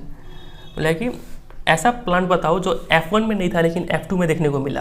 तो यहाँ पे ब्लू था, ब्लू यहाँ पे एक वाइट देखने को मिल गया, तो इसका आंसर हो जाएगा वाइट है जो F1 में नहीं दिखा था लेकिन F2 में दिखा था, तो इसका आंसर हो जाएगा वाइट फ्लावर प्लांट। फिर पूछेंगे कि give reason for the same, क्यों ये यहाँ पे नहीं दिखा और यहाँ पे दिखा, तो इसका रीज़न ये होगा कि जो वाइट कलर है ये क्या है, एक रिसेसिव ट्राइट है जो F1 में एक्सप्रेस नहीं होता है, ठीक है। ये F2 में एक्सप्रेस होता है आफ्टर सेल पॉलिनेशन, ठीक है। लैंग्वेज में ऐसे लिखेंगे, white trait is a recessive trait which was not expressed in the F1 generation. The recessive trait get expressed in the F2 generation after cell pollination. ये इतना बात लिख देना है आपको, ठीक है। एक बात और यहाँ पे ये देखिए, ये जो कैपिटल बी है हमें पता है इसको हम क्या बोलते हैं, होमोजाइगस बोलते हैं, इसको भी होमोजाइगस बोलेंगे, इसको हेट्रोजाइगस बोलेंगे, है ना। अब देखिए ये कैपिटल बी को एक और टर्म से जानते हैं, इसको हम लोग बोल सकते हैं प्योर डोमिनेंट वेराइटी, इसको बोल सकते हैं प्योर रेसेसिव वेराइटी, क्योंकि ये रेसेसिव है और प्योर है मतलब दोनों सेम टाइप का यहाँ पे जीन प्रेजेंट है। इसको हम लोग इम्प्योर वेराइटी बोलेंगे सिर्फ, ठीक है। ये बात आपको पता होना चाहिए। और साथ साथ देखिए जो डोमिनेंट होता है, जब हम प्योर को क्रॉस करवाते हैं, प्योर डोमिनेंट और प्योर रेसेसिव को क्रॉस कराते हैं, तो फर्स्ट जनरेशन में हमें जो डोमिनेंट वाला है वही गुण देखने को मिलता है, समझ रहे हैं। मान लीजिए हमें पता नहीं होता कि ये जो ब्लू है ये डोमिनेंट है, मान लीजिए पता नहीं होता, और ये वाइट जो है वो रेसेसिव है, ये मान लीजिए पता नहीं होता, और हम जब क्रॉस करवाते हैं और देखते हैं कि F1 में ब्लू देखने को मिल रहा है, तब हम बोल पाते कि जो ब्लू वाला था यही डोमिनेंट था, समझ रहे हैं। चलिए, तो इसके ऊपर यहाँ पे एक क्वेश्चन दिया हुआ है, ये देखिए, work out which trait would be considered dominant and which one is recessive in figure 9.4। इस फिगर में आपको देख के बताना है कि कौन सा डोमिनेंट ट्राइट है, पर्पल कलर या फिर वायलेट कलर या फिर वाइट कलर, कौन सा डोमिनेंट है। तो ये है पैरेंट जनरेशन जिसमें नॉर्मली प्योर वैरायटी लिया जाता है, ठीक है। दोनों को जब क्रॉस कराया गया तो हमें F1 जनरेशन मिल गया। तो F1 जनरेशन में चूंकि वायलेट कलर है, तब हमें यहाँ से समझ में आ गया ये जो वायलेट कलर था यही क्या था, डोमिनेंट वाला वैरायटी था। ये white colour recessive variety, recessive trait है, ठीक है, इतना समझे। और यहाँ से भी समझ में आ रहा है कि F2 जनरेशन में हमें 3:1, ये जो 3 वाला है ये क्या है, डोमिनेंट वाला फीचर है, और ये वाइट जो है ये रिसेसिव वाला है, इतना समझे। अच्छा, एक बात और, इस एक्सपेरिमेंट में हमने 2 पी प्लांट का सिर्फ एक ही कैरेक्टर को तुलना किया, वो था प्लांट हाइट। लेकिन दोनों प्लांट में और भी तो फीचर हो सकते हैं, हो सकता है इसका फ्लावर वायलेट हो, इसका फ्लावर वाइट हो, ठीक है, कुछ भी फीचर हो सकता है। तो वो सभी फीचर हमने इन दोनों प्लांट में सब सेम लिया था, सिर्फ एक ही कैरेक्टर का यहाँ पे कंपैरिजन कर रहे हैं जो कि है प्लांट हाइट। तो इस टाइप के क्रॉस को हम लोग बोलते हैं मोनोहाइब्रिड क्रॉस। ये टर्म आपको पता होना चाहिए। मोनोहाइब्रिड क्रॉस किसको बोलते हैं? मोनोहाइब्रिड क्रॉस जब 2 प्लांट के बीच में क्रॉस हो और सिर्फ 1 पेयर ऑफ कॉन्ट्रास्टिंग कैरेक्टर हम लोग देख रहे हो वहाँ पे। यहाँ पे 1 कॉन्ट्रास्टिंग कैरेक्टर क्या है? प्लांट हाइट, ठीक है। ये भी क्या है? मोनोहाइब्रिड क्रॉस है ये भी, क्योंकि हम लोग सिर्फ एक ही फीचर देख रहे हैं जो कि है फ्लावर कलर, ठीक है, फीचर या फिर कैरेक्टर बोल लीजिए। अब हम करने वाले हैं dihybrid cross. Dihybrid cross क्या होता है? इसमें भी हम लोग 2 प्लांट का क्रॉस कराएंगे इसी तरीके से, लेकिन हम यहाँ पे 2 फीचर को साथ साथ में स्टडी कर रहे होंगे। तो वो यहाँ पे लिखा हुआ है डाई हाइब्रिड क्रॉस का definition, a cross between 2 plants having 2 pairs of contrasting characters is called dihybrid cross. समझ में आ गया ये? चलिए इसको और थोड़ा डिटेल में देखते हैं, पढ़ते हैं यहीं से line by line. What happens when P plants showing 2 different characteristics rather than just one are bred with each other? अब हम 2 P प्लांट लेंगे, दोनों में अलग अलग 2 कैरेक्टरिस्टिक्स होंगे। तो देखिए यहाँ पे लिखा हुआ है कि what do the progeny of a tall plant with round seeds and a short plant with wrinkled seeds look like? अब यहाँ पे 2 प्लांट लेंगे हम, एक तो है टॉल विथ राउंड सीड्स और दूसरा प्लांट में शॉर्ट प्लांट है लेकिन रिंकल सीड है। और हमें तो पता है कि जो टॉलनेस और राउंडनेस है ये दोनों क्या है? डोमिनेंट ट्राइट है, और शॉर्टनेस और रिंकल्ड सीड ये क्या है? रेसेसिव ट्राइट है। उस चार्ट से हमने याद कर रखा है। तो हम यहाँ पे जब लिख रहे होंगे तो क्या लिखेंगे? पेरेंट जनरेशन लिखेंगे यहाँ पे, या फिर पेरेंटल जनरेशन। पेरेंटल जनरेशन में दोनों प्लांट है, एक तो टॉल और राउंड। तो टॉलनेस के लिए कैपिटल T और राउंडनेस के लिए कैपिटल R यूज़ करेंगे, ठीक है, ये बात समझ में आया। और क्रॉस करा रहे हैं उसका short plant with wrinkled seeds, wrinkled round के लिए कैपिटल R, तो रिंकल्ड के लिए स्मॉल r, इतना समझे। चलिए दोनों को जब क्रॉस कराएंगे तो यहाँ से क्या निकलेगा? गैमेट्स निकलेगा, यहाँ से भी गैमेट्स निकलेगा। गैमेट्स मतलब फ्लावर के केस में कौन सा गैमेट होता है? पोलन ग्रेन और एक सेल। तो यहाँ पे देखिए, यहाँ तो पोलन ग्रेन में क्या तो ये और ये निकल सकता है एक साथ में, क्योंकि यहाँ पे 2 कैरेक्टर देख रहे हैं तो दोनों कैरेक्टर पोलन ग्रेन में निकलेगा। तो क्या तो ये निकल सकता है कैपिटल T स्मॉल r, ठीक है, दोनों एक साथ ही, मतलब इस कैरेक्टर के लिए एक ठो, इस कैरेक्टर के लिए एक ठो। या फिर और कुछ कॉम्बिनेशन बनेगा क्या? ये T ये R तो सेम ही रहेगा, ले देके ये T ये R करेंगे तो भी सेम रहेगा। किसी भी कॉम्बिनेशन ट्राई कीजिए दोनों का मिला के, तो यही बनना है, ठीक है। यहाँ पे अगर देखें तो ये T और ये R क्या तो एक साथ निकल सकता है, या फिर ये T और ये R सेम ही रहेगा, ये T ये R सेम ही रहेगा, ये T ये R सेम ही रहेगा। तो चारों केस में एक ही निकल रहा है तो ऐसे ही रहेगा ये, ठीक है। तो ऐसे करके 2 लिखेंगे गैमेट्स। अब यहाँ पे एक गैमेट, यहाँ पे एक गैमेट, तो हमें पता है जब पुनेट स्क्वायर बनाएंगे तो एक लाइन और एक हॉरिजॉन्टल लाइन, यहाँ पे लिखेंगे कैपिटल T स्मॉल r, यहाँ पे लिखेंगे स्मॉल t स्मॉल r। दोनों को मिला के कॉम्बिनेशन लिखिए। तो कॉम्बिनेशन लिखने का तरीका क्या होता है? पहले T वाले का लिख लीजिए तो कैपिटल पहले स्मॉल छोटा, फिर R वाले का लिखिए तो R पहले कैपिटल R बड़ा, फिर छोटा r बाद में, ठीक है। तो F1 जनरेशन के जो बच्चे होंगे उन सबका फीचर यही होगा। तो F1 जनरेशन में जितने भी बच्चे हो सबका यही फीचर होगा, T T R R। समझे इतना? मतलब इनका कैरेक्टर क्या निकल के आ गया? जो दिखेगा वो दिखेगा tall round, tall plant with round seeds. तो इसका मतलब F1 में चूंकि ये टॉल और राउंड दिख रहा है और यहाँ पे ये प्योर डोमिनेंट था और ये प्योर रिसेसिव था, तो इससे हम कंक्लूड कर सकते हैं कि जो टॉलनेस और राउंडनेस है ये दोनों क्या है? डोमिनेंट ट्राइट है, ठीक है, क्योंकि जो F1 में दिखता है वही डोमिनेंट होता है। तो अब यहाँ पे देखते हैं नेक्स्ट लाइन में क्या लिखा हुआ है, दे आर ऑल। तो यहाँ पे लिखा था कि अगर हम tall plant with round seeds और short plant with wrinkle seed का क्रॉस कराए तो उनका प्रोजेनी कैसा दिखेगा। तो हमें प्रोजेनी कैसा दिखा F1 जनरेशन में, टॉल और राउंड दिखा। तो उसी बात को यहाँ पे सिंपली एक लाइन में लिख दिया है, they are all tall and have round seeds. लेकिन इस एक लाइन को समझने के लिए हमें कितना मेहनत करना पड़ा। चलिए खैर जो भी हो, टॉलनेस एंड राउंडनेस आर दस डोमिनेंट ट्राइट्स। तो ये हमने समझ लिया कि टॉलनेस और राउंडनेस जो है ये क्या है, डोमिनेंट ट्राइट है। ऐसे समझ में आया हमें, ठीक है। फिर देखिए क्या लिखा हुआ है, but what happens when these F1 progeny are used to generate F2 progeny by self pollination. अब ये F1 में सेल्फ पोलिनेशन करवा दीजिए, तो F2 में क्या क्या देखने को मिलेगा, चलिए करके देखते हैं। तो एक ऐसा ही सेम टाइप का प्लांट ले लेते हैं, कैपिटल T स्मॉल t और कैपिटल R स्मॉल r, दोनों को क्रॉस कराएंगे। तो सबसे पहले तो आप यहाँ पे गैमेट्स निकालिए, यहाँ पे गैमेट्स निकालिए। अब यहाँ पे क्या क्या कॉम्बिनेशन बनेगा देखिए। गैमेट्स निकालते वक्त ये ध्यान से समझिएगा, ये कैपिटल T और ये R एक साथ निकल सकता है, या फिर ये कैपिटल T और ये स्मॉल r एक साथ निकल सकता है, या फिर ये स्मॉल t ये कैपिटल R एक साथ निकल सकता है, या फिर ये स्मॉल t ये स्मॉल r एक साथ निकल सकता है। समझे कि नहीं समझे ये पूरा लाइन, ठीक है। उसी तरीके से इसका आप गैमेट्स बनाते हैं, तो चूँकि दोनों सेम ही है तो सेम गैमेट बनेगा वहाँ पे भी। तो लिख देते हैं क्या, तो capital T small r, capital R, या फिर ये, या फिर ये, या फिर ये। समझे इतना।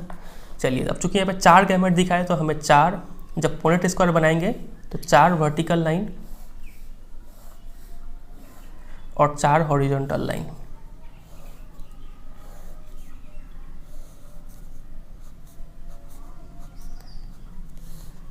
ठीक है, अब लिख लेते हैं इस चारों को यहाँ पे TR TR TR TR।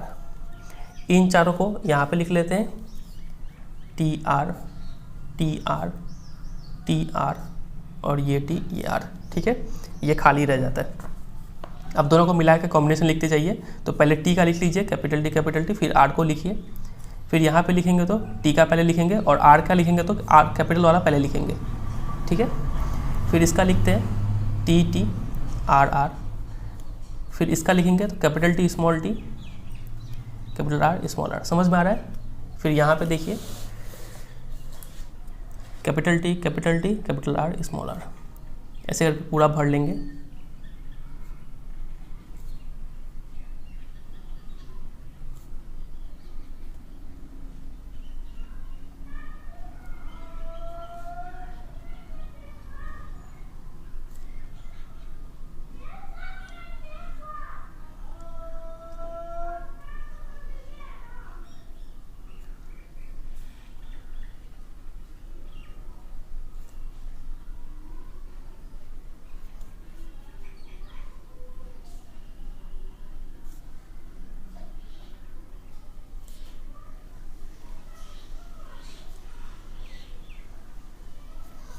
ठीक है, तो ये हमने सारा पॉसिबिलिटीज़ बना लिया।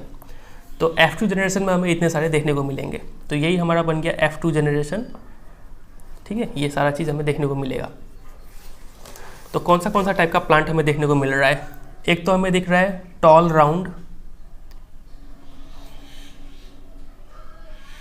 ठीक है, ये टॉल राउंड होगा, ये भी टॉल राउंड होगा क्योंकि राउंड एक तो डोमिनेंट है यहाँ पे। ये भी टॉल राउंड क्योंकि एक T कैपिटल है तो ये टॉल बना देगा, और ये राउंड। यहाँ पे ये भी टॉल राउंड, टॉल और रिंकल्ड हो जाएगा यहाँ पे। तो टॉल रिंकल वाला एक अलग सा प्लांट दिखा हमें। और क्या देखने को मिल रहा है, टॉल रिंकल्ड, फिर यहाँ पे लिखा टॉल राउंड, हमने लिख लिया है। ये भी tall wrinkled, tall round, short round, तो ये अलग सा दिखा हमें। शॉर्ट राउंड वाला प्लांट दिखा। और कौन सा, कहाँ पे पहुँचे थे, ये रहा शॉर्ट राउंड। ये हो गया शॉर्ट राउंड, लिख लिया हमने। टॉल राउंड, टॉल रिंकल्ड लिख लिया हमने। ये हो गया शॉर्ट राउंड लिख लिया हमने, और ये हो गया शॉर्ट रिंकल्ड। तो ये लिख लेते हैं। तो विजिबल फीचर के बेसिस पे इस टाइप का प्लांट हमें देखने को मिलेंगे। ठीक है, तो देखिए अब बुक में देखते हैं क्या लिखा हुआ है। तो जब हम F1 का सेल्फ पोलिनेशन कराएं तो इस टाइप का बच्चा हमें देखने को मिलेगा। तो देखिए A Mendelian experiment will find that some F2 progeny are tall plant with round seed.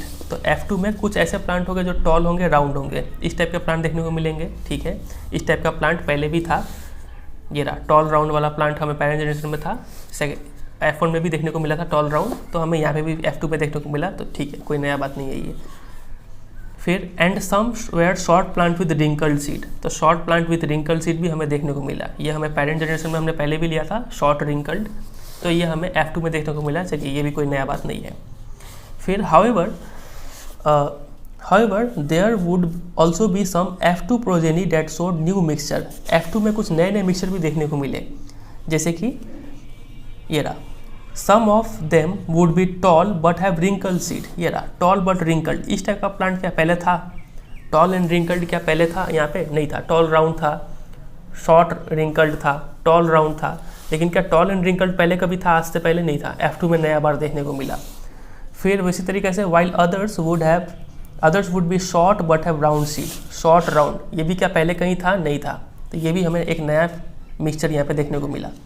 तो इस बात से हम क्या बोल सकते हैं? इस बात से हमें यह समझ में आता है कि दस टॉल या फिर शॉर्ट ट्राइट और राउंड या फिर रिंकल ट्राइट आर इंडिपेंडेंटली इनहेरिटेड, ये इंडिपेंडेंट है, ऐसा नहीं है कि टॉल के साथ राउंडनेस जाएगा या फिर टॉल के साथ रिंकल जाएगा, ये अपना फॉलो करेगा, ये अपना फॉलो करेगा, जो भी जिसके साथ मिक्सचर हो जाए, समझ रहे हैं? मतलब जो ट्राइट है वो क्या है? इंडिपेंडेंटली इनहेरिटेड होते हैं। तो इस लाइन से हमें यह समझ में आ रहा है कि जो कोई भी दो ट्राइट या फिर कितने भी ट्राइट हो, वो सब ट्राइट इंडिपेंडेंटली इनहेरिटेड होते हैं, मतलब कोई भी ट्राइट एक दूसरे पर डिपेंड नहीं करता है। इसको आप अच्छे से ये भी समझ सकते हैं कि मान लीजिए यहाँ पे मान लीजिए ह्यूमन के केस में ये मान लीजिए पिताजी है और ये मान लीजिए मम्मी है। मान लीजिए पिताजी टॉल है और इनका ब्लू आइज़ है, और मम्मी मान लीजिए शॉर्ट है और इनका मान लीजिए ब्राउन आइज़ है। तो ऐसा हो सकता है कि बच्चा जो हो वो टॉल हो और इनका ब्राउन आइज़ आ जाए, ठीक है। मतलब जो ट्राइट है वो एक दूसरे के इंडिपेंडेंट है, ये टॉल किसी के साथ भी मिक्स हो सकता है, ये ब्राउन के साथ भी मिक्स हो सकता है, ठीक है, या फिर ब्लू के साथ भी मिक्स हो सकता है। तो ये बात यहाँ से ध्यान रखना है। और देखिए, तो इस चीज़ को हम लोग बोलते हैं लॉ ऑफ इंडिपेंडेंट असॉर्टमेंट।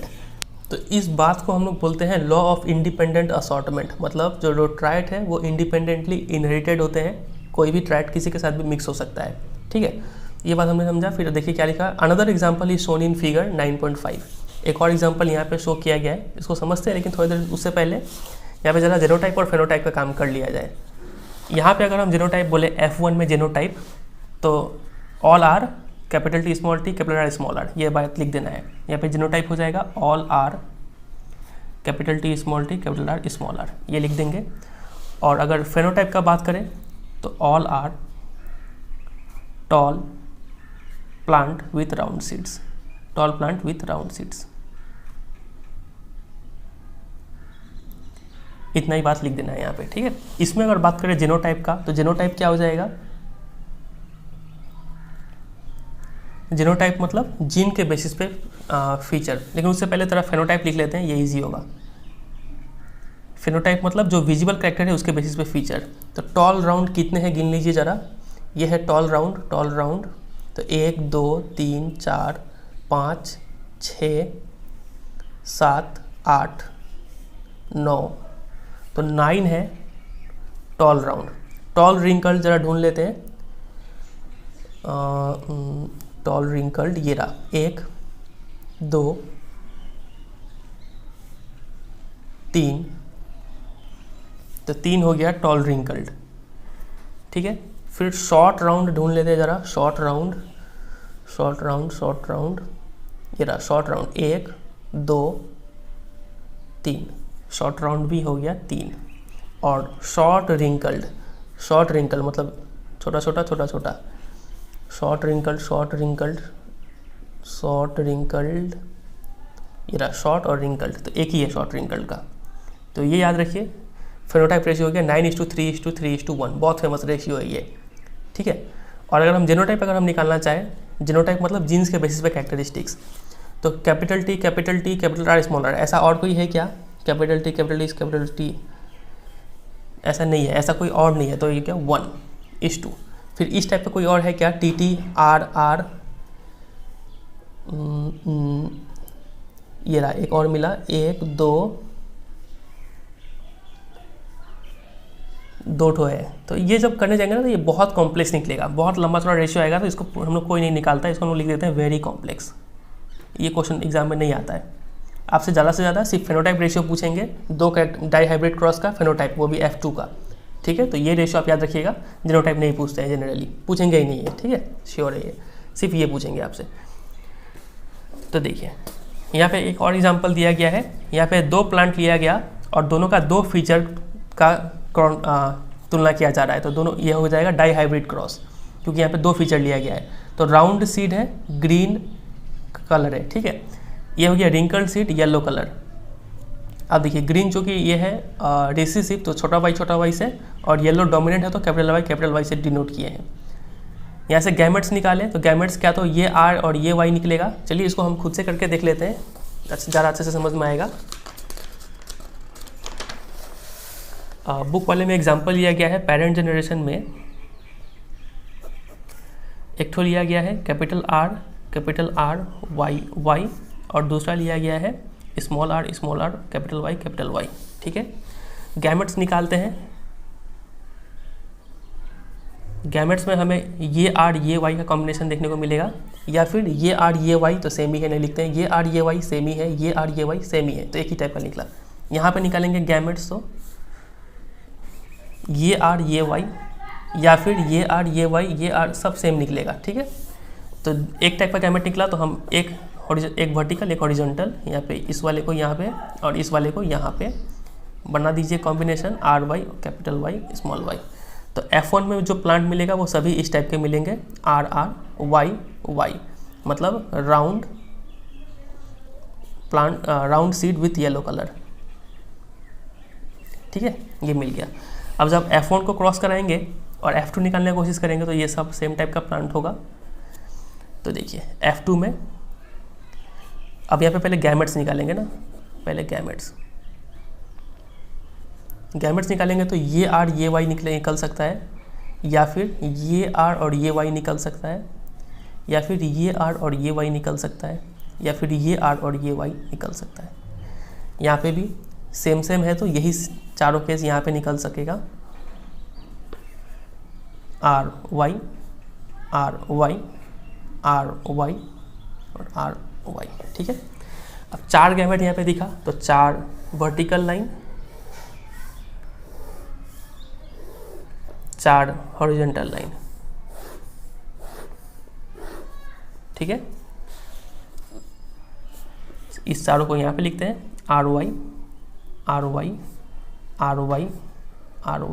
और इन चारों को यहाँ पे लिख लेते हैं।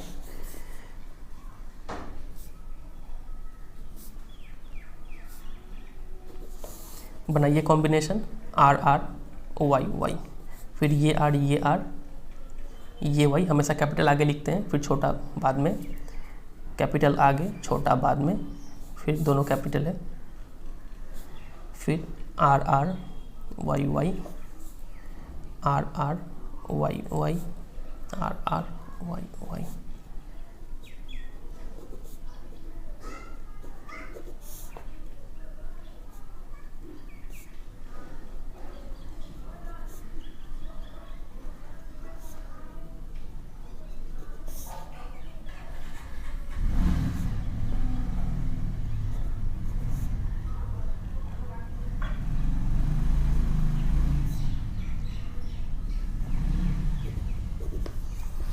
ठीक है, ऐसा मिलेगा।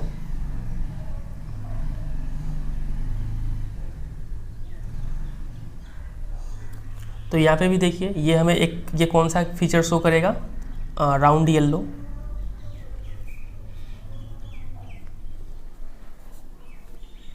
तो राउंड येलो कौन सा है, ये हो गया 1 2 3 4 5 6 7 8 9, तो 9 हो गया राउंड येलो वाला। फिर और कौन सा है, राउंड येलो, ये हो गया राउंड ग्रीन। राउंड ग्रीन कितना शो करेगा, तो 1 राउंड ग्रीन, ये रहा 2 राउंड ग्रीन 2, ये रहा 3, तो राउंड ग्रीन हो गए 3। फिर अगला कौन सा है, ये था राउंड येलो, ये तो हो गया, राउंड ग्रीन हो गया, ये राउंड येलो हो गया। ये देखिए ये है रिंकल्ड येलो।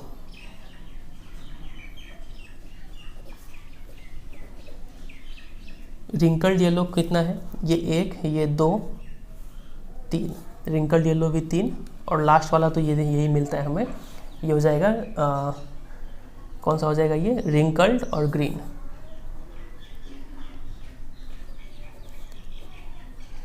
रिंकल्ड ग्रीन हमें कौन सा देखने को मिला, सिर्फ एक ठो ही है वो। तो यहाँ पर भी जो ये रेशियो निकाल रहे हैं, ये विजिबल फीचर के ऊपर रेशियो निकाल रहे हैं, तो ये हो गया फेनोटाइप रेशियो। फेनोटाइप रेशियो या फिर सिंपली फेनोटाइप भी बोलते हैं, क्या हो जाएगा 9:3:3:1। ठीक है। अगर आपसे कोई पूछे कि calculate the percentage of wrinkled green का परसेंटेज अगर निकालना है, तो रिंकल्ड ग्रीन क्या हो जाएगा, 1 है wrinkled green, out of total कितना है 9 और 1 10, 3 3 6 16 और 100। इसको सॉल्व कर दीजिए, जितना भी आएगा उतना परसेंटेज हो जाएगा आंसर। ठीक है। कोई आपसे पूछा कि राउंड ग्रीन का परसेंटेज बताओ, तो राउंड ग्रीन कितना है 3, आउट ऑफ टोटल 16, और परसेंटेज निकालने के लिए इंटू 100। ठीक है, इसको कर दीजिए, आंसर आ जाएगा। खैर जो भी हो। और अगर कोई आपसे यहाँ पे जेनोटाइप पूछे तो वो क्या है, वेरी कॉम्प्लेक्स है, नॉर्मली पूछेगा नहीं पूछना चाहिए। हाँ, वेरी कॉम्प्लेक्स। यहाँ पे F1 में कोई आपसे जेनोटाइप पूछे तो जेनोटाइप के लिए क्या लिखेंगे, ऑल आर RR YY। ठीक है। फेनोटाइप कोई पूछे तो ऑल आर राउंड येलो। ठीक है, तो ये हो जाएगा पूरा इसका। तो अभी तक हमने जो भी समझा, अभी तक हमने जो भी यहाँ से समझ रखा है, ये सारा चीज़, इन सारों चीज़ों के बेसिस पे जो मेंडल्स लॉ ऑफ इनहेरिटेंस है वो 3 ठो निकल के आता है। तो 3 ठो मेंडल्स लॉ ऑफ इनहेरिटेंस ये आपके स्क्रीन पे। सबसे पहला है लॉ ऑफ डोमिनेंस। ये स्टेट करता है कि out of a pair of contrasting characters present together only one is able to express itself while the other remains suppressed. ठीक है, मतलब जब भी कोई कैरेक्टर के लिए 2 ट्राइट आता है तो दोनों ट्राइट में से सिर्फ एक ही अपने आप को एक्सप्रेस कर पाता है और दूसरा सप्रेस्ड रहता है। तो जो एक्सप्रेस करता है उसको हम लोग बोलते हैं डोमिनेंट ट्राइट, और जो सप्रेस्ड रहता है उसको बोलते हैं रिसेसिव ट्राइट। समझे इतना? ये पहला लॉ निकल के आता है, लॉ ऑफ डोमिनेंस इसको बोलते हैं। दूसरा लॉ है law of segregation. Law of segregation क्या बोलता है, the 2 members of a pair of factors, factors समझ रहे हैं ना, फैक्टर्स का मतलब यहाँ पे क्या है, जीन्स है। ठीक है, the 2 members of a pair of factors या फिर genes separate during the formation of gametes. तो देखिए आप यहाँ से भी समझ सकते हैं कि किसी भी कैरेक्टर के लिए 2 जीन होते हैं। यहाँ पे कैरेक्टर क्या है, राउंडनेस या फिर सीड शेप। सीड शेप के लिए 2 जीन है, तो ये दोनों में से दोनों सेपरेट हो जाते हैं गैमेट फॉर्मेशन के टाइम में। आप यहाँ पे देखिए, यहाँ पे अच्छे से समझ पाएंगे आप, ये दोनों में से एक ही निकला, सेपरेट हो गए, ये दोनों में से कोई एक ही निकला। यहाँ पर भी इस दोनों आर में से सिर्फ एक ही आर निकला और इस दोनों वाई में से सिर्फ एक ही वाई निकला। तो किसी भी कैरेक्टर के लिए जो फैक्टर्स होते हैं या फिर जीन्स होते हैं वो सेपरेट हो जाते हैं ड्यूरिंग गैमेट फॉर्मेशन। ये है दूसरा लॉ जिसको बोलते हैं लॉ ऑफ सेग्रीगेशन। सेग्रीगेशन मतलब सेपरेशन। ठीक है। और तीसरा लॉ है लॉ ऑफ इंडिपेंडेंट असॉर्टमेंट। ये लॉ तो हमने समझा ही दिया। When there are 2 pairs of contrasting characters the distribution of the members of one pair into the gametes is independent of the distribution of the other pair. ठीक है, जब 2 character का हम कॉन्ट्रास्ट कर रहे हैं, ठीक है, तब क्या हो सकता है कि कोई भी कैरेक्टर किसी दूसरे कैरेक्टर के साथ मिक्स हो सकता है। जैसे कि यहाँ पे जो राउंड है वो चाहे तो इस येलो के साथ भी मिक्स हो सकता है, या फिर यहाँ पे चाहे तो ये जो रिंकल्ड है वो चाहे तो इस वाले जो है ग्रीन के साथ भी मिक्स हो सकता है। ठीक है, इसको बोलते हैं लॉ ऑफ इंडिपेंडेंट असॉर्टमेंट। तो इस तीनों ही लॉ को आपको अच्छे से याद कर लेना है, वो भी समझ के, बहुत इंपॉर्टेंट है। तो अब चलिए डाई हाइब्रिड क्रॉस के ऊपर कुछ क्वेश्चंस प्रैक्टिस करते हैं। देखिए ये क्वेश्चन यहाँ पे लिखा हुआ है, in the following crosses right the characteristics of the progeny. तो 4 यहाँ पे क्वेश्चन है। पहला क्वेश्चन में जो पेरेंट है उसका फीचर है RR YY, इसका क्रॉस कराया जा रहा है सेम RR YY के साथ में राउंड येलो। ठीक है, ये पेरेंट है। तो बोल रहे हैं इसके बच्चे का कैरेक्टरिस्टिक्स क्या क्या होगा। तो गैमेट्स निकाल लेते हैं सबसे पहले। गैमेट्स यहाँ पे निकलेगा RY, ये R ये Y लेंगे तो ये निकलेगा, ये R सबसे सेम ही निकलेगा, यहाँ पे भी निकालेंगे तो सबसे सेम ही निकलेगा। तो चूँकि 2 गैमेट, एक गैमेट है एक पेरेंट का, तो हम पनेट स्क्वायर में एक वर्टिकल एक हॉरिजॉन्टल लाइन डालेंगे। ये R Y यहाँ पे, ये R ये Y यहाँ पे बना देंगे बच्चे का फीचर, ये R ये Y। तो सॉरी, ये R और ये दोनों Y। ठीक है, तो बच्चे का फीचर क्या मिल रहा है, राउंड और साथ में येलो। ठीक है, ये हो गया बच्चे का फीचर। तो यही इतना ही पूछा था, सिर्फ फीचर पूछा था यहाँ पे, और कुछ बताना नहीं है। क्वेश्चन नंबर बी पे आते हैं। क्वेश्चन नंबर बी में जो क्वेश्चन है वो पूछ रहा है आर आर वाई वाई, इसका क्रॉस कराया जा रहा है, ये आर फिर वाई वाई, पेरेंट है ये।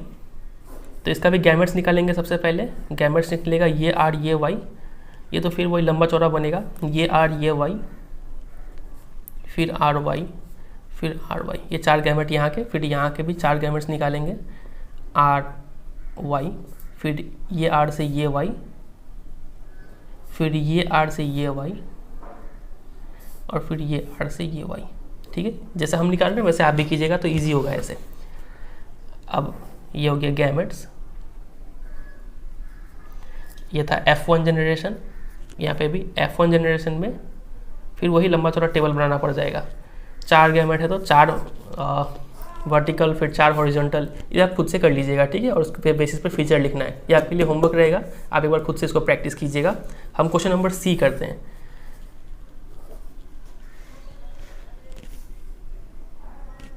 और ये जो बी है, बी का आंसर आप ये देख लीजिए स्क्रीन पे, ऐसा कुछ आंसर आएगा, आप खुद से कीजिएगा, इसे मिलाइएगा, देखिएगा मिलता है कि नहीं। चलिए क्वेश्चन नंबर सी देखते हैं। सी में बोला गया है कि ये स्मॉल आर और स्मॉल वाई लो, और साथ साथ फिर से स्मॉल आर और स्मॉल वाई लो, और क्रॉस करा के देखो। तो गैमेट्स निकालते हैं तो आर वाई निकलेगा, यहाँ पे गैमेट्स भी आर वाई निकलेगा, यहाँ पे पेरेंट, यहाँ पे गैमेट्स, एक ही है तो पॉइंट स्क्वायर में एक एक लाइन देंगे, यहाँ पे आर वाई, यहाँ पे आर वाई, तो बच्चा होगा आर आर वाई वाई वाला, मतलब क्या हो जाएगा इसका feature, wrinkled green.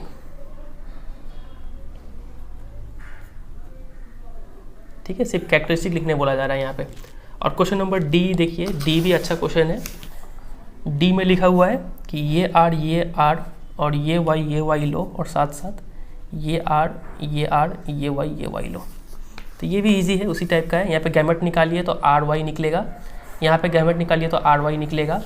Point square बनाएंगे, ये आर ये वाई यहाँ पे, ये आर ये वाई यहाँ पे, तो आर वाई, तो ये निकलेगा राउंड, कैपिटल आर से राउंड हो गया और कैपिटल वाई से येलो हो गया।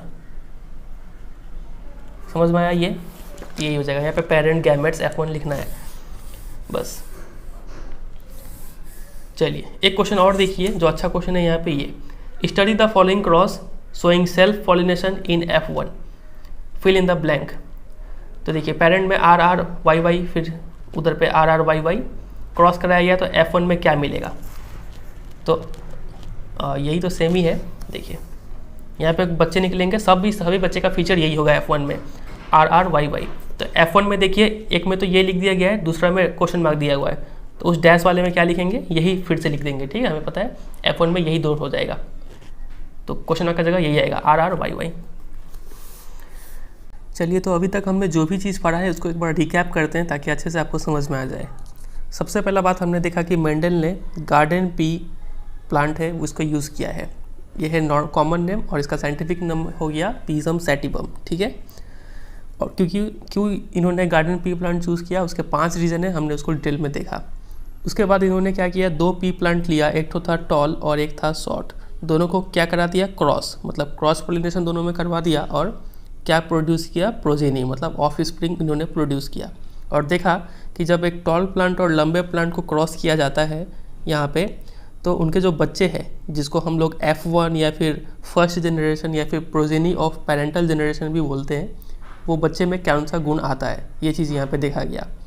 और देखिए यहाँ पे जो क्रॉस करवाया गया था वो सिर्फ एक कैरेक्टर को यहाँ पे कॉन्ट्रास्ट किया जा रहा है, वो कैरेक्टर क्या है, प्लांट हाइट।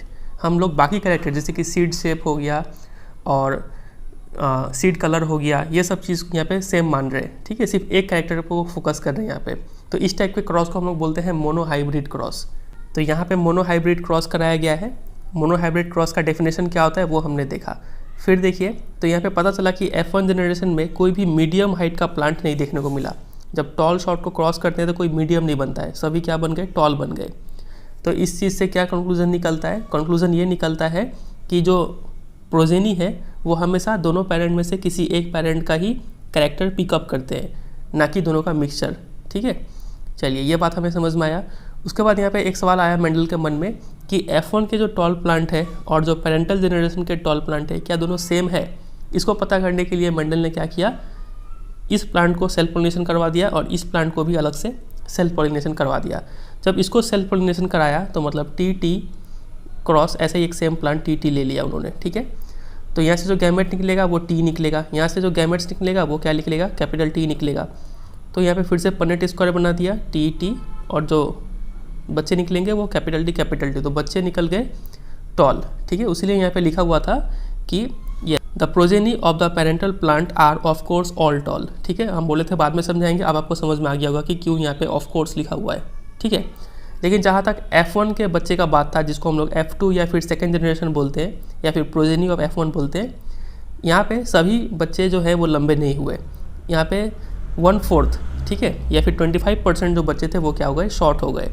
तो इस बात से ये समझ में आता है कि ये दोनों टॉल प्लांट एग्जैक्टली सेम नहीं थे, ठीक है। ये प्योर वैरायटी का था जिसको हम लोग होमोजाइगस बोलते हैं, लेकिन ये जो था ये इम्प्योर वैरायटी का था। इसमें कहीं ना कहीं ये शॉर्टनेस वाला जीन भी आया हुआ था, वो भले ही वो एक्सप्रेस नहीं हुआ था। समझ रहे बात का गहराई? क्यों, कैसे पता चल रहा है कि इसमें शॉर्टनेस वाला गुण आया था? क्योंकि जब इसे सेल्फ पॉलिनेशन कराया गया तो एक शॉर्ट बच्चा निकल गया, मतलब इसके अंदर कहीं ना कहीं शॉर्टनेस वाला जीन तो था अंदर में, ठीक है। तो ये यहाँ पे मेंडल ने कंक्लूजन दिया कि this led Mendel to propose that 2 copies of factor, Mendel ने फैक्टर बोला था, अभी इसको क्या बोला जाता है, जीन्स बोला जाता है, ठीक है। Controlling traits are present in sexually reproducing organism. उन्होंने बोला कि हर एक ट्राइड के लिए या फिर हर एक कैरेक्टर के लिए 2 जीन होता है किसी भी ऑर्गेनिज्म में, और ये दोनों जीन आइडेंटिकल हो सकते हैं, नहीं तो डिफरेंट हो सकते हैं। अगर ये दोनों जीन आइडेंटिकल हुए इस तरीके से या फिर इस तरीके से तो ये कहलाएगा होमोजाइगस, और अगर ये डिफरेंट हुए इस तरीके से तो ये कहलाएगा हेट्रोजाइगस, ठीक है। फिर हमने समझा कि डोमिनेंट ट्राइड और रिसेसिव ट्राइड क्या होता है। ऐसे ट्राइड जो कैपिटल T की तरह बिहेव करते हैं उसको बोलते हैं डोमिनेंट ट्राइड, और रिसेसिव ट्राइड जो स्मॉल t की तरह बिहेव करते हैं, ठीक है। डोमिनेंट ट्राइड को हमेशा कैपिटल लेटर से डिनोट किया जाता है और रिसेसिव को स्मॉल लेटर T से। ये चीज़ हमने देखा, और साथ साथ जो वो चार्ट था 7 कैरेक्टर का वो अच्छे से याद कर लेना है, और याद करना है कि पी प्लांट में कौन सा ट्राइड डोमिनेंट है और कौन सा रिसेसिव, ठीक है। तो ये था मोनो हाइब्रिड क्रॉस। फिर हमने देखा dihybrid cross. Dihybrid cross क्या होता है? ऐसा क्रॉस जिसमें 2 कैरेक्टर को कॉन्ट्रास्ट किया जाए, ठीक है। हमने क्या किया, यहाँ पे एक toll plant with round seed ले लिया और दूसरा एक short plant with wrinkled seed. हमें पता है टॉनलेस और राउंडनेस क्या है, डोमिनेंट ट्राइड है। फिर इन दोनों को क्रॉस करवा के प्रोजेनी प्रोड्यूस किया। तो इनका जो प्रोजेनी था वो क्या था, देखिए क्या था, they are all tall and have round seed. तो चूंकि F1 में हमें टॉल और राउंडनेस देखने को मिला, इससे हम बोल सकते हैं कि टॉलनेस और राउंड सीड्स ये दोनों क्या है, डोमिनेंट ट्राइड है। ये चीज़ हमने समझा। फिर इस F1 वाले बच्चे को सेल्फ पॉलिनेशन करवाया गया और F2 प्रोजेनी प्रोड्यूस किया गया। फिर F2 के बच्चे में हमें क्या क्या देखने को मिला, कुछ बच्चे ऐसे थे जो टॉल और राउंड सीड्स थे, कुछ ऐसे थे जो शॉर्ट और रिंकल्ड थे, फिर कुछ ऐसे थे टॉल बट रिंकल सीड, और कुछ ऐसे थे जो शॉर्ट बट राउंड सीड। तो ये दोनों हमें नया नया कॉम्बिनेशन देखने को मिला। तो इसी से मेंडल ने क्या कंक्लूड कर दिया, लॉ ऑफ इंडिपेंडेंट असॉर्टमेंट। मतलब टॉल या फिर short trait and the round and the wrinkle seed trait, ये दोनों क्या है, इंडिपेंडेंटली इनहेरिटेड होते हैं। मतलब ऐसा नहीं है कि टॉल के साथ हमेशा राउंड आएगा, टॉल के साथ चाहे तो रिंकल्ड सीड भी आ सकता है, शॉर्ट के साथ चाहे तो राउंड सीड भी आ सकता है, ठीक है। तो आपस में ये मिक्स हो सकते हैं, ये चीज़ हमने देखा। इसी को बोलते हैं law of independent assortment. Very very very important, directly question बन सकता है। और हम जो बना के दिखाए हैं कैसे गैमेट्स बनता है, फिर कैसे F1 जनरेशन बनता है, फिर कैसे F2 जनरेशन बनता है, वो चीज़ आपको प्रैक्टिस करना है, ठीक है। तो इसी के ऊपर हम एक क्वेश्चन आपको देते हैं, ये अच्छा क्वेश्चन है, इसी टाइप का क्वेश्चन मैक्सिमम पूछा जाता है। देखिए, a green stemmed rose plant denoted by capital G and a brown stemmed rose plant denoted by small g are allowed to undergo a cross with each other, ठीक है। Capital G और small g को cross करवा दिया गया। तो यहाँ पे हमें कैपिटल G से समझ में आ रहा है कि जो ग्रीन स्टेम्ड रोज प्लांट है ये क्या है, एक डोमिनेंट ट्राइड है, और ब्राउन स्टेम्ड होना ये रिसेसिव ट्राइड है। क्वेश्चन पूछा गया है number A, list your observations regarding colour of stem in F1 progeny. तो F1 में क्या दिखेगा आपको कलर, आप आराम से बना सकेंगे। पहले पनेट स्क्वायर बनाना है, पहले गैमेट्स निकालना है, फिर पनेट स्क्वायर बनाना है, वहाँ पे देख के आप बोल सकेंगे। दूसरा परसेंटेज पूछा है किसी चीज़ का, ये आप खुद से पढ़ के कीजिएगा। और नंबर 3 में रेशियो पूछा है इन दोनों का F2 जनरेशन में, ठीक है। आप कर लेंगे ये खुद से करके, मुझे कमेंट सेक्शन में बताइएगा। और क्वेश्चन नंबर बी देखिए, इसमें पूछा है कि based on the findings of this cross what conclusion can be drawn. जब भी आपको क्वेश्चन में कंक्लूजन वर्ड दिखे इस टाइप के क्वेश्चन में, तो आप समझ जाइएगा कि आपको यहाँ पे जो मेंडल्स लॉ ऑफ इनहेरिटेंस है, तीनों लॉ आपको लिखना है, law of dominance, law of segregation और लॉ ऑफ इंडिपेंडेंट असॉर्टमेंट। ठीक है, ये तीनों यहाँ पे लिख दीजिएगा, काम हो जाएगा। चलिए अब मूव करते हैं अगले टॉपिक पे। अगला टॉपिक है how do these traits get expressed. ये ट्राइड कैसे एक्सप्रेस करते हैं, तो इसको यहाँ पे एक एग्जाम्पल से समझाया गया है। देखिए, cellular DNA is the information source for making protein in the cell. इतना तो हमें पता है कि जो सेल के अंदर डीएनए होता है, इस डीएनए में ही इंफॉर्मेशन कोडेड होता है कि कैसा शरीर का प्रोटीन बनाना है, कैसे एक सिर बनेगा, 2 हाथ 2 पैर और बाकी सारा आँख कान नाक, ये सब कैसा बनेगा, ये सब डीएनए में ही लिखा होता है। ठीक है, a section of DNA that provides information for one protein is called gene for that protein. और हमने थोड़ी देर पहले हमें समझा था जीन क्या होता है, तो डीएनए का ही एक स्पेसिफिक पार्ट को जीन बोलते हैं। ठीक है, तो वो जीन क्या है, इन्फॉर्मेशन उसमें रहता है फॉर एक खास प्रोटीन के लिए। फॉर एग्जांपल मान लीजिए कान के लिए इन्फॉर्मेशन होगा एक टाइप के जीन में, फिर नाक के लिए इन्फॉर्मेशन होगा और दूसरे टाइप के जीन में, फिर आँख के लिए किसी और टाइप के जीन में इन्फॉर्मेशन होगा। तो मतलब जीन का मतलब हमें समझ में आ रहा है कि जीन क्या है, a section of DNA. DNA का एक पार्ट है जिसमें इन्फॉर्मेशन होता है किसी एक प्रोटीन को लेके। ठीक है, अब आपके मन में सवाल उठा होगा कि ये जो प्रोटीन है ये कैसे कैरेक्टर को कंट्रोल करते हैं। तो देखिए, इसको हम एग्जांपल से समझते हैं। मान लीजिए टॉनलेस को हम समझ रहे हैं। ठीक है, हमें ये बात पता है कि प्लांट के अंदर हार्मोन्स होते हैं जो उनके ग्रोथ को ट्रिगर करते हैं। ठीक है, ये हार्मोन होंगे तो प्लांट अच्छा ग्रो करेगा, अच्छे हाइट तक ग्रो करेगा, और ये हार्मोन कम होगा तो प्लांट शॉर्ट रह जाएगा। अब प्लांट में ये हार्मोन कितना बनेगा ये डिपेंड करेगा उस प्रोसेस पे, जिस प्रोसेस से ये हार्मोन बनता है, उस प्रोसेस का इफिशिएंसी पे डिपेंड करेगा। इफिशिएंसी मतलब कितने अच्छे से वो प्रोसेस हो पाता है। अब मान लीजिए कोई एक एंजाइम है प्लांट के शरीर में, अगर ये एंजाइम अच्छे से काम करता है तब ये प्रोसेस काफ़ी अच्छा परफॉर्म होगा, तब बहुत ज़्यादा हार्मोन प्रोड्यूस होगा, इस वजह से प्लांट क्या हो जाएगा, टॉल हो जाएगा। ठीक है, अब मान लीजिए इस एंजाइम के लिए जो जीन था वो जीन में थोड़ा चेंज आ गया, ऑल्ट्रेशन मतलब चेंज आ गया, जिस वजह से ये एंजाइम अच्छे से काम नहीं कर पाया। ये एंजाइम अच्छे से काम नहीं कर पाएगा मतलब ये प्रोसेस का एफिशिएंसी डाउन हो जाएगा। इफिशिएंसी अच्छा नहीं होगा तो प्लांट हार्मोन कम प्रोड्यूस होगा, और हार्मोन कम प्रोड्यूस होगा तो प्लांट क्या रह जाएगा, शॉर्ट रह जाएगा। तो ले देखिए, जीन ही है जो कंट्रोल कर रहा है प्लांट के कैरेक्टरिस्टिक्स को। तो इसका मतलब एक सिंगल कंक्लूजन यहाँ पे बोल सकते हैं कि this gene control characteristics of a trait. Very very very important line है ये। ठीक है, फिर in the blanks true false कैसे भी करके एक मार्क्स का क्वेश्चन ये बन सकता है। ये बात हमने समझा। दूसरे बात पे आते हैं। ये देखिए, हमें पता है कि both parent must be contributing equally to the DNA of the progeny during sexual reproduction. Sexual reproduction के दौरान दोनों ही पेरेंट बराबर जेनेटिक मटेरियल कंट्रीब्यूट करते हैं बच्चे में।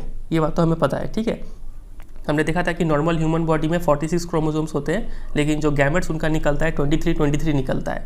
तो आधे आधे क्रोमोसोम्स दोनों कंट्रीब्यूट करते हैं। This means that each pea plant must have 2 sets of all genes, one inherited from each parent. तो इसका मतलब हमें ये समझ में आ रहा है, ये हमने स्टार्टिंग में भी समझा था कि हर पी प्लांट के अंदर किसी भी एक कैरेक्टर के लिए 2 सेट ऑफ जीन्स होगा। एक आया होगा दोनों, हर एक पेरेंट से, एक पापा से और एक मम्मी से।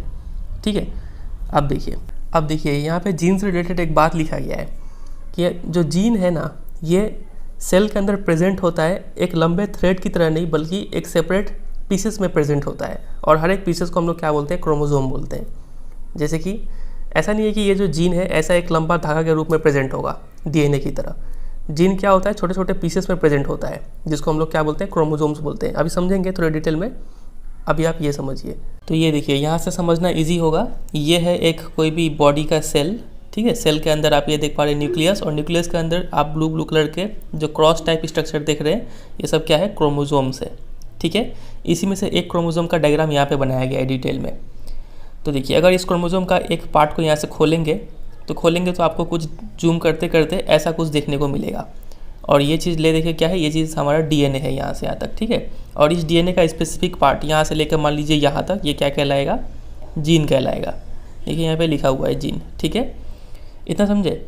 अब देखिए, तो ऐसे ही एक क्रोमोसोम के अंदर लगभग 100 से लेकर 1000 कितने हज़ार जीन होते हैं एक क्रोमोसोम के अंदर। ठीक है, और ह्यूमन बींग में टोटल कितना क्रोमोसोम्स होता है, 46 क्रोमोसोम्स।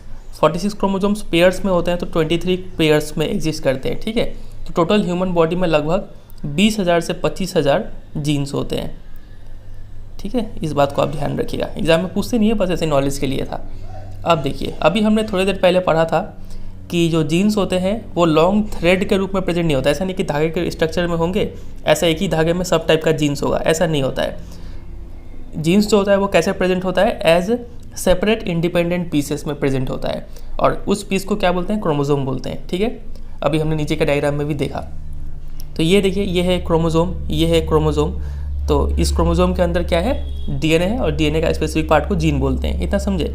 और अभी मैंने बोला कि टोटल ह्यूमंस में क्रोमोसोम्स का नंबर कितना होता है, 46, और ये पेयर्स में होते हैं। तो टोटल कितने हो गए, 23 पेयर्स। तो ये देखिए 23 पेयर्स ऑफ क्रोमोसोम्स यहाँ पे बनाया गया है, समझ रहे हैं। अब यहाँ पे दो टाइप का क्रोमोसोम्स आपको दिख रहा होगा, एक होता है ऑटोसोम्स और एक होता है सेक्स क्रोमोसोम। तो ये भी आप ध्यान रखिएगा, कितने टाइप के क्रोमोसोम होते हैं ह्यूमन बॉडी में, 2 टाइप के। ऑटोसोम्स टोटल 22 क्रोमोसोम को बोलते हैं ऑटोसोम्स, और जो 23वां पेयर है ना, ये कहलाता है सेक्स क्रोमोसोम। इसके बारे में थोड़ी देर में डिटेल में डिस्कस करेंगे। फिलहाल सिर्फ इतना ध्यान रखिए कि क्रोमोसोम्स 2 टाइप का होता है, ऑटोसोम्स और सेक्स क्रोमोसोम्स। ठीक है, इतना। चलिए अब देखिए, क्रोमोसोम्स जो है वो पेयर में एग्जिस्ट करता है। इसका एक और मतलब है, इसका मतलब ये है कि यहाँ पे जो क्रोमोसोम है वो आया होगा फादर से, और दूसरा क्रोमोसोम आया होगा मदर से। ठीक है, सिमिलरली ये सब में भी तो ऐसे करके पेयर बना के एग्जिस्ट करता है। तो जैसे ही जब गैमेट फॉर्मेशन होगा तो ये क्या होंगे, सेपरेट हो जाएंगे। ठीक है, और इसमें से चाहे तो ये, नहीं तो ये स्पर्म में या फिर एक सेल में चला जाएगा। ठीक है, ऐसे करके काम होता है। चलिए वापस आते हैं टेक्स्ट पे। तो देखिए यहाँ से एक बार फिर से पढ़ते हैं, लिखा हुआ है each gene set is present not as a single long thread. एक लंबे धागे में ही सारा का सारा जीन प्रेजेंट नहीं होता है, बल्कि जीन कैसे प्रेजेंट होते हैं, छोटे छोटे पीसेस में प्रेजेंट होते हैं, और हर एक पीस को क्या बोलते हैं, क्रोमोसोम। तो यहाँ से एक सा क्वेश्चन बहुत फेमस बनता है आपके एग्जाम में, आपको बोलेंगे कि gene is located on dash, तो आपको लिखना होगा क्रोमोसोम। ठीक है, फिर देखिए each cell will have 2 copies of each chromosome. तो हर एक सेल में किसी भी क्रोमोसोम का 2 कॉपी होता है, एक आया होता है मेल से मतलब फादर से, और एक आया होता है फीमेल से मतलब मदर से।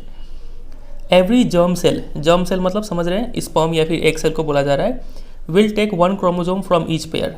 तो जब ये जर्म सेल मतलब गैमेट है, तो उस गैमेट में उस 2 क्रोमोसोम में से कोई एक क्रोमोसोम आ जाएगा। And these may be of either maternal और पैटर्नल ऑरिजिन। ठीक है, और मतलब मान लीजिए कि ये हमने जो 2 क्रोमोसोम्स देखा था ऐसे ऐसे करके, तो हमें पता है कि एक फादर की तरफ से आया हुआ है और एक मदर की तरफ से आया हुआ है। लेकिन जब गैमेट्स बनेगा तो गैमेट्स में क्या तो ये वाला क्रोमोसोम आ सकता है, नहीं तो ये वाला, दोनों में से कोई भी एक आ सकता है। वो यहाँ पे लिखा हुआ है कि जो क्रोमोसोम्स आएगा गैमेट में वो क्या तो मैटरनल हो सकता है, नहीं तो फादर का हो सकता है। व्हेन 2 जर्म सेल्स कंबाइन, तब जब दोनों जर्म सेल कंबाइन करेंगे, स्पर्म और एक सेल जब दोनों कंबाइन करेंगे, तो मान लीजिए स्पर्म में 23 क्रोमोसोम्स है और उधर एक सेल में भी 23 क्रोमोसोम्स है। जब दोनों कंबाइन करके जाइगोट फॉर्म करेंगे तो उसमें जो नॉर्मल क्रोमोसोम नंबर है वो रीस्टोर हो जाएगा 46। तो ये यहाँ पे लिखा हुआ है कि when 2 germ cells combine they will restore the normal number of chromosomes in the progeny ensuring the stability of the DNA of the species. समझे इतना? अब समझ तो लिए, लेकिन सवाल उठता है कि इस पर क्वेश्चन कैसे आएगा। तो देखिए पहला क्वेश्चन ये बनेगा कि how many pairs of chromosomes do human beings have. Human beings में कितने पेयर ऑफ क्रोमोसोम है, तो यहाँ पे पेयर पूछा है तो आपको लिखना होगा 23 पेयर्स ऑफ क्रोमोसोम्स। ठीक है, फिर इसी में और पूछा है कि specify the types of chromosomes also. Chromosome से कितने टाइप है, तो हमें पता है 2 टाइप है। जो 22 पेयर है उसको क्या बोलते हैं, ऑटोसोम्स, और जो 23rd पेयर है उसको बोलते हैं सेक्स क्रोमोसोम। ठीक है इतना। चलिए फिर एक क्वेश्चन और बनेगा यहाँ से, ये रहा, आपसे बोलेंगे कि how is the equal genetic contribution of male and female parents insured in the progeny. Progeny में कैसे मेल और फीमेल बराबर जेनेटिक कंट्रीब्यूशन करते हैं। तो देखिए आपका आंसर ऐसे लिखना होगा कि during sexual reproduction a female gamete या फिर एक सेल फ्यूजेस मतलब mix with the male gamete और sperm cell which are haploid to form zygote. तो हम जो अभी बोले थे कि स्पर्म में सिर्फ 23 क्रोमोसोम्स होगा गैमेट्स में, और एक सेल में भी सिर्फ 23 क्रोमोसोम्स होगा। तो ये चूँकि आधे हैं तो इनको हम लोग हैप्लॉइड भी बोलते हैं। और नॉर्मल जो बॉडी सेल में 46 क्रोमोसोम्स होते हैं उनको हम लोग क्या बोलते हैं, डिप्लॉइड बोलते हैं। तो ये टर्म आप याद रखिएगा। ठीक है, तो यहाँ पे लिखा हुआ है एक सेल और स्पर्म सेल दोनों क्या है, हैप्लॉइड है, और दोनों मिलकर जाइगोट फॉर्म करते हैं। Zygote is diploid which contains 23 chromosomes from mother and 23 from father. तो जाइगोट जो है वो डिप्लॉइड हो जाएगा क्योंकि उसमें 23 मिलकर 46 हो जा रहा है। In this way equal genetic contribution of male and female parents is insured in the progeny. ठीक है, तो ये आंसर आपको लिखना होगा यहाँ पे, बहुत फेमस क्वेश्चन है ये।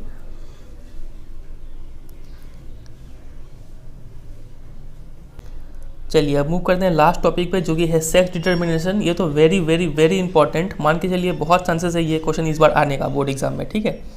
तो ये कैसे होता है, कोई बच्चा लड़का होगा कि लड़की होगा, ये कैसे पता चलेगा, तो देखिए, और कौन इसके लिए उत्तरदायित्व होता है। तो in human beings the sex of an individual is largely genetically determined.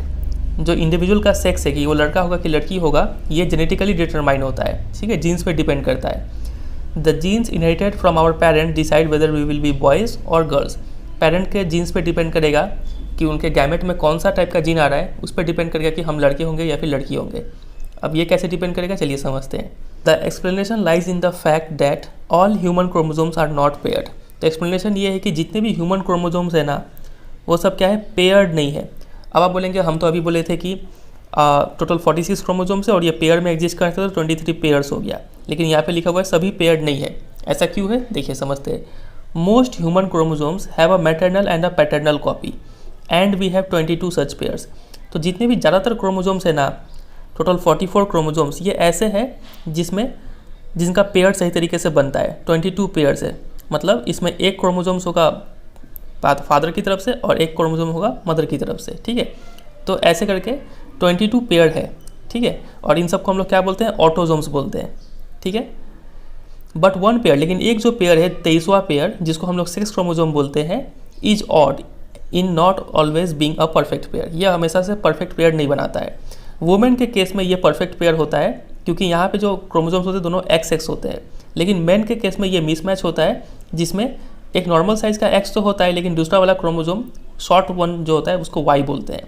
इसलिए बोलते हैं कि वुमेन क्या है, एक्स एक्स है, और मैन क्या है, एक्स वाई है। अब ये एक्स एक्स एक्स वाई क्या है समझते हैं। ये देखिए, अभी हमने पढ़ा कि जो सभी क्रोमोजोम्स है वो एग्जैक्ट पेयर नहीं बनाते हैं। सिर्फ 22 पेयर, मतलब 44 क्रोमोजोम्स ऐसे हैं जो एग्जैक्ट पेयर में एग्जिस्ट करते हैं, जिनको हम लोग क्या बोलते हैं, ऑटोजोम्स।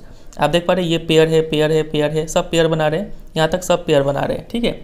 जो 23वां क्रोमोजोम है वो फीमेल के केस में एग्जैक्ट पेयर है। आप देख रहे हैं यहाँ पे एक्स एक्स है, लेकिन मेल के केस में ये एग्जैक्ट पेयर नहीं बनता है। मेल के केस में एक क्रोमोजोम होता है एक्स और दूसरा क्रोमोजोम होता है वाई का, ठीक है। आप सिर्फ इतना इसको याद कर लीजिए कि जो फीमेल है उसमें 23वां क्रोमोजोम एक्स एक्स होता है और मेल के केस में 23वां क्रोमोजोम एक्स वाई होता है। इस बात को आप याद कर लीजिए, समझे। और इस क्रोमोजोम को सेक्स क्रोमोजोम बोलते हैं। तो देखिए, तो अब समझते हैं कि इस चीज़ से ये एक्स एक्स और एक्स वाई से सेक्स कैसे इन्फ्लुएंस होता है, लड़का लड़की होना कैसे इन्फ्लुएंस होता है। अब देखिए, हमें तो ये पता है, बाकी सब चीज़ साइड में रखिए। अभी हम सिर्फ सेक्स डिटर्मिनेशन के बारे में पढ़ रहे हैं, तो हम सिर्फ 23वां पेयर जो है सेक्स क्रोमोजोम, उसको लेके आगे बढ़ेंगे। हमें पता है कि 23rd पेयर मेल के केस में क्या होता है, एक्स वाई होता है, और फीमेल के केस में एक्स एक्स होता है। इतना तो हमें पता है। अब इनका जब गैमेट निकलेगा, तो गैमेट में मेल के केस में क्या तो एक्स निकल सकता है स्पर्म में, या फिर वाई निकल सकता है। और फीमेल के केस में एक सेल है, उसमें तो दोनों ही एक्स है, तो एक सेल में इतना कन्फर्म है कि वहाँ पे एक्स ही निकलेगा। इतना समझे। अब देखिए, अगर मेल के केस में अगर एक्स निकला है, तो ये एक्स उस एक्स के साथ कंबाइन होगा और जाइगोट जो बनेगा वो एक्स एक्स बनेगा। एक्स एक्स मतलब वो ऑफस्प्रिंग फीमेल होगा, ठीक है। और अगर मेल के केस में, मेल का स्पर्म में अगर वाई निकला होता, तो वो एक्स के साथ कंबाइन होकर क्या देता, एक्स वाई देता, और एक्स वाई हो गया मतलब वो क्या बन जाता, मेल बन जाता। समझ रहे। तो इसका मतलब कोई बच्चा लड़का होगा कि लड़की होगा, ये डिपेंड करता है मेल पे, ठीक है। मेल में ही एक्स और वाई का डिफरेंस है। अगर मेल एक्स दिया तो लड़की हो जाएगा, और अगर मेल वाई दिया तो लड़का हो जाएगा। फीमेल का यहाँ पे कोई रोल नहीं है, क्योंकि फीमेल तो हमेशा ही एक्स देगी, ठीक है। चलिए यहाँ पे पढ़ लेते हैं एक बार क्या लिखा हुआ है। All children will inherit an X chromosome from their mother regardless of whether they are boys और गर्ल्स। जितने भी बच्चे हैं वो तो उनको मम्मी से क्या मिलेगा, एक्स ही मिलेगा, भले ही वो लड़के हो या फिर लड़की हो, ठीक है। Thus, the sex of the children will be determined by what they inherit from their father. तो बच्चे का जो सेक्स है, लिंग है, वो डिपेंड करेगा कि फादर से कौन सा क्रोमोजोम आ रहा है। A child who inherits an X chromosome from her father will be girl. तो ऐसा बच्चा जो फादर से X क्रोमोजोम ले रहा है तो वो लड़की होगा, और ऐसा बच्चा जो फादर से Y क्रोमोजोम ले रहा है वो क्या होगा, लड़का होगा, ठीक है। समझ में आ गया। तो इसको देखिए, आपको तैयार क्या करना है। ये लाइन जितना लाइन किया हुआ है वेरी इंपॉर्टेंट, फिर ये जितना लाइन किया हुआ है ब्लू से वो, और ये लास्ट में ये पूरा एक्सप्लेनेशन अच्छे से तैयार करना है आपको। और ये डायग्राम का सिंप्लीफाइड वर्जन अभी हम बनाएंगे, ठीक है। तो देखिए, एग्जाम में क्वेश्चन आएगा कि ये ऐसा क्वेश्चन पूछेंगे कि how is the sex of a child determined in human beings. Human beings में बच्चे का लिंग क्या होगा वो कैसे डिटरमाइन होता है। तो जितना हम यहाँ पे ब्लू अंडरलाइन किए थे अभी जो आपको दिखाए थे वो तो लिखना ही है, और साथ साथ ये डायग्राम बनाना है। तो ये डायग्राम का सिंप्लीफाइड वर्जन कुछ इस तरीके से बनाएंगे, ठीक है। ये डायग्राम बहुत इंपॉर्टेंट है, ध्यान से समझिएगा। सबसे पहले यहाँ पे लिखेंगे पेरेंट्स। तो पेरेंट्स में हमारे दो है, एक है मेल जिनका सेक्स क्रोमोसोम होता है XY, और एक है फीमेल जिनका सेक्स क्रोमोसोम होता है XX, ठीक है। फिर इनसे निकलेगा गैमेट्स और इनसे भी निकलेगा गैमेट्स। तो गैमेट्स देख लिए, मेल के केस में क्या तो X निकल सकता है स्पर्म में या फिर Y निकल सकता है, दोनों का ही चांसेस है निकलने का, ठीक है। लेकिन फीमेल के केस में दोनों ही X है, तो इनका जो X सेल होगा उसमें कंफर्म है कि X ही निकलेगा सिर्फ, ठीक है। तो अगर ये मेल के केस में X निकला तो ये फीमेल का इस X से कंबाइन होके जो जाइगोट बनाएगा वो XX टाइप का जाइगोट होगा, ठीक है। और अगर मेल के केस में Y निकला होता तो ये फीमेल का X से मिलके XY बनाएगा जाइगोट, ठीक है। ये हो गया जाइगोट। तो ये जाइगोट है, मतलब ये कौन सा ऑफ स्प्रिंग देगा, यहाँ पे लिख देंगे ऑफ स्प्रिंग। XX है मतलब ये क्या बन जाएगा, फीमेल, और यहाँ पे XY है मतलब ये जाइगोट क्या बनेगा आगे चल के, मेल बनेगा, ठीक है। तो इस तरीके से हमें समझ में आ रहा है कि जो चाइल्ड का सेक्स है वो डिटरमाइन होता है मेल, नॉट बाई फीमेल, ठीक है। तो ये बहुत इंपॉर्टेंट है ये डायग्राम, और प्लस जो वहाँ पे अंडरलाइन किया हुआ था वो उतना लिखिएगा, कंप्लीट मार्क्स मिलेगा, और ये आने का chances very very very high है, ठीक है। चलिए, और यहाँ पे ध्यान रखिएगा पेरेंट्स है, फिर गैमेट्स, फिर जाइगोट और फिर ऑफ स्प्रिंग, ये 4 स्टेप में आपको दिखाना है। चलिए, अब चलिए कुछ क्वेश्चन डिस्कस कर लेते हैं यहाँ से। पहला क्वेश्चन है, how do Mendel's experiment show that triads में बी डोमिनेंट और रिसेसिव। मेंडल के एक्सपेरिमेंट से कैसे पता चलता है कि ट्राइड्स डोमिनेंट हो सकते हैं या फिर रिसेसिव हो सकते हैं। तो देखिए इसका आंसर ऐसे लिखेंगे कि मेंडल टूक P plants with contrasting triads, tall plant and short plant, ठीक है। On cross pollination he got all toll plants in first generation, जिसको F1 बोलते हैं। But by the self pollination of F1 tall plants, the plants of second generation consisted of tall and short plants in the ratio of 3:1। तो F1 में हमें सिर्फ toll देखने को मिला, लेकिन जब F1 वाले टॉल प्लांट को सेल्फ पॉलिनेशन कराया गया तो जो सेकेंड जनरेशन में हमें शॉर्ट प्लांट भी दिख गया, ठीक है। और टॉल और शॉर्ट का रेशियो था 3:1, जिसको हम लोग फेनोटाइप रेशियो बोलते हैं। तो on the basis of this experiment the triads that appeared in first generation were called dominant. जो फर्स्ट जनरेशन में हमें ट्राइड दिखा उसको डोमिनेंट ट्राइड बोल देंगे, and the triads that did not appear were called recessive. और जो tried जो नहीं दिखा फर्स्ट जनरेशन में जो था शॉर्टनेस, वो हो जाएगा रेसेसिव ट्राइड, ठीक है। ये आंसर आपको तैयार कर लेना है, बहुत इंपॉर्टेंट है ये। चलिए दूसरे क्वेश्चन पे मूव करते हैं। How do Mendel's experiment show that traits are inherited independently. Mendel के एक्सपेरिमेंट से कैसे पता चलता है कि जो ट्राइड्स है वो एक दूसरे के इंडिपेंडेंट होते हैं और किसी भी तरह से मिक्स हो सकते हैं। तो देखिए इसका आंसर ये लिखेंगे, when a P plant having round green seeds. देखिए यहाँ पे ऐसा पी प्लांट है जिसका राउंड है और ग्रीन सीड है, 2 कैरेक्टर लिया जा रहा है। Is crossed with a P plant having wrinkled yellow seeds in F1 generation, all the plants have round yellow seeds, ठीक है। F1 जनरेशन में पाया गया कि सभी प्लांट का राउंड और येलो सीड्स है क्योंकि ये डोमिनेंट ट्राइड है। But in the F2 generation 2 new traits that is round yellow and wrinkle green appear. 2 अलग अलग ट्राइड हमें देखने को मिले, तो ये शो करता है कि जो ट्राइड है वो इंडिपेंडेंटली इनहेरिटेड हुए हैं, ठीक है। चलिए क्वेश्चन नंबर 3 पे मूव करते हैं। लिखा हुआ है, a man with blood group A. एक मैन है जिनका ब्लड ग्रुप ए है, एक ऐसे वुमेन से शादी कर लेते हैं जिसका ब्लड ग्रुप O होता है, and there daughter has blood group O, और जो बेटी पैदा होती है उसमें भी ब्लड ग्रुप O होता है। तो क्या ये इन्फॉर्मेशन इनफ है to tell you which of the traits blood group A और O इज डोमिनेंट। तो क्या हम इतने इन्फॉर्मेशन से क्या बता सकते हैं कि A या फिर O दोनों में से कौन डोमिनेंट है, Q या फिर Q नहीं। तो देखिए इसको थोड़ा हम लोग ऐसे सॉल्व करेंगे। तो देखिए चूँकि यहाँ पे मैन का ब्लड ग्रुप A है, तो अगर हम मैन का जो पेयर ऑफ जीन है अगर हम उसको AO मान ले, ठीक है, क्योंकि जो जीन है वो पेयर में एग्जिस्ट करता है, AO मान ले, तो हम इसका मतलब हम क्या मान रहे हैं, चूँकि मैन का ब्लड ग्रुप A है और हम अगर इसका पेयर ऑफ जीन AO मान रहे हैं, इसका मतलब A डोमिनेंट है, तभी तो O को सप्रेस करके A एक्सप्रेस कर पा रहा है अपने आप को, ठीक है। तो अगर हम मैन का पेयर ऑफ जीन AO मान लेते हैं तो वुमेन का ब्लड ग्रुप यहाँ पे O दिया हुआ है, इसका मतलब वुमेन का ब्लड ग्रुप पक्का OO होगा, ठीक है, क्योंकि ये AO हो नहीं सकता है, क्योंकि AO अगर वुमेन का पेयर ऑफ जीन हुआ इसका मतलब A तो डोमिनेंट है, तो O तो हो नहीं सकता यहाँ पे ब्लड ग्रुप, ठीक है, इसलिए ये केस पॉसिबल नहीं है यहाँ पे। तो वुमेन का ब्लड ग्रुप ओ हो रहा है यहाँ पे। अब देखिए यहाँ से गैमेट निकलेगा, अब क्या तो ए निकल सकता है नहीं तो ओ निकल सकता है, यहाँ से गैमेट तो ओ निकलेगा, तो ये ओ के साथ मिक्स होकर क्या देगा, ए ओ देगा। और ए चूँकि हमने यहाँ पे पहले ही डोमिनेंट मान लिया है तो बेटी का ब्लड ग्रुप क्या हो जाएगा, ए हो जाएगा। लेकिन यहाँ पे बेटी का ब्लड ग्रुप तो ओ है, तो इसका मतलब यहाँ से ए नहीं निकला है, ओ निकला होगा, और ये ओ मिल के तब जाके बेटी का ब्लड ग्रुप जो है वो ओ बना होगा। ठीक है, तो ले दे के बात यही है कि हम लोग यहाँ पे पहले ही ए को डोमिनेंट मान रहे हैं। हमारे पास कोई ऐसा पुख्ता सबूत नहीं है जिसके कारण हम बोल सकते हैं कि ए डोमिनेंट होगा ही होगा और ओ रिसेसिव होगा ही होगा। ठीक है, कोई कंक्लूसिव एविडेंस नहीं है। तो इसका सिंपल आंसर ये होगा कि जो जीन है ना वो हमेशा क्या एग्जिस्ट करता है, पेयर में एग्जिस्ट करता है। यहाँ पे सिर्फ ब्लड ग्रुप ए बताया गया है, अगर ये बता देता कि यहाँ पे ब्लड ग्रुप ए है या फिर AO है तब हम लोग एग्जैक्टली बोल पाते कि कौन सा डोमिनेंट है कौन सा रिसेसिव है। यहाँ पे सिर्फ ब्लड ग्रुप ए बताया गया है, इसका दूसरा पेयर नहीं बताया गया है, इस वजह से हम यहाँ पे परफेक्ट आंसर नहीं दे सकते हैं। तो इसका आंसर आपको लिखना होगा कि no, the information is not enough because the blood group is determined by a pair of gene, one inherited from mother and the other from father. ठीक है, इतना बात आपको लिखना होगा यहाँ पे।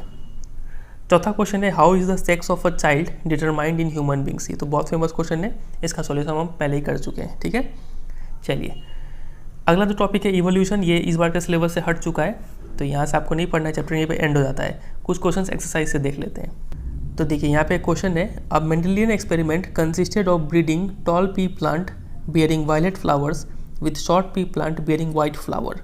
तो दो टाइप के पी प्लांट है, एक है टॉल जिसमें वायलेट फ्लावर है और दूसरा है शॉर्ट जिसमें वाइट फ्लावर है, दोनों को क्रॉस करवाया गया।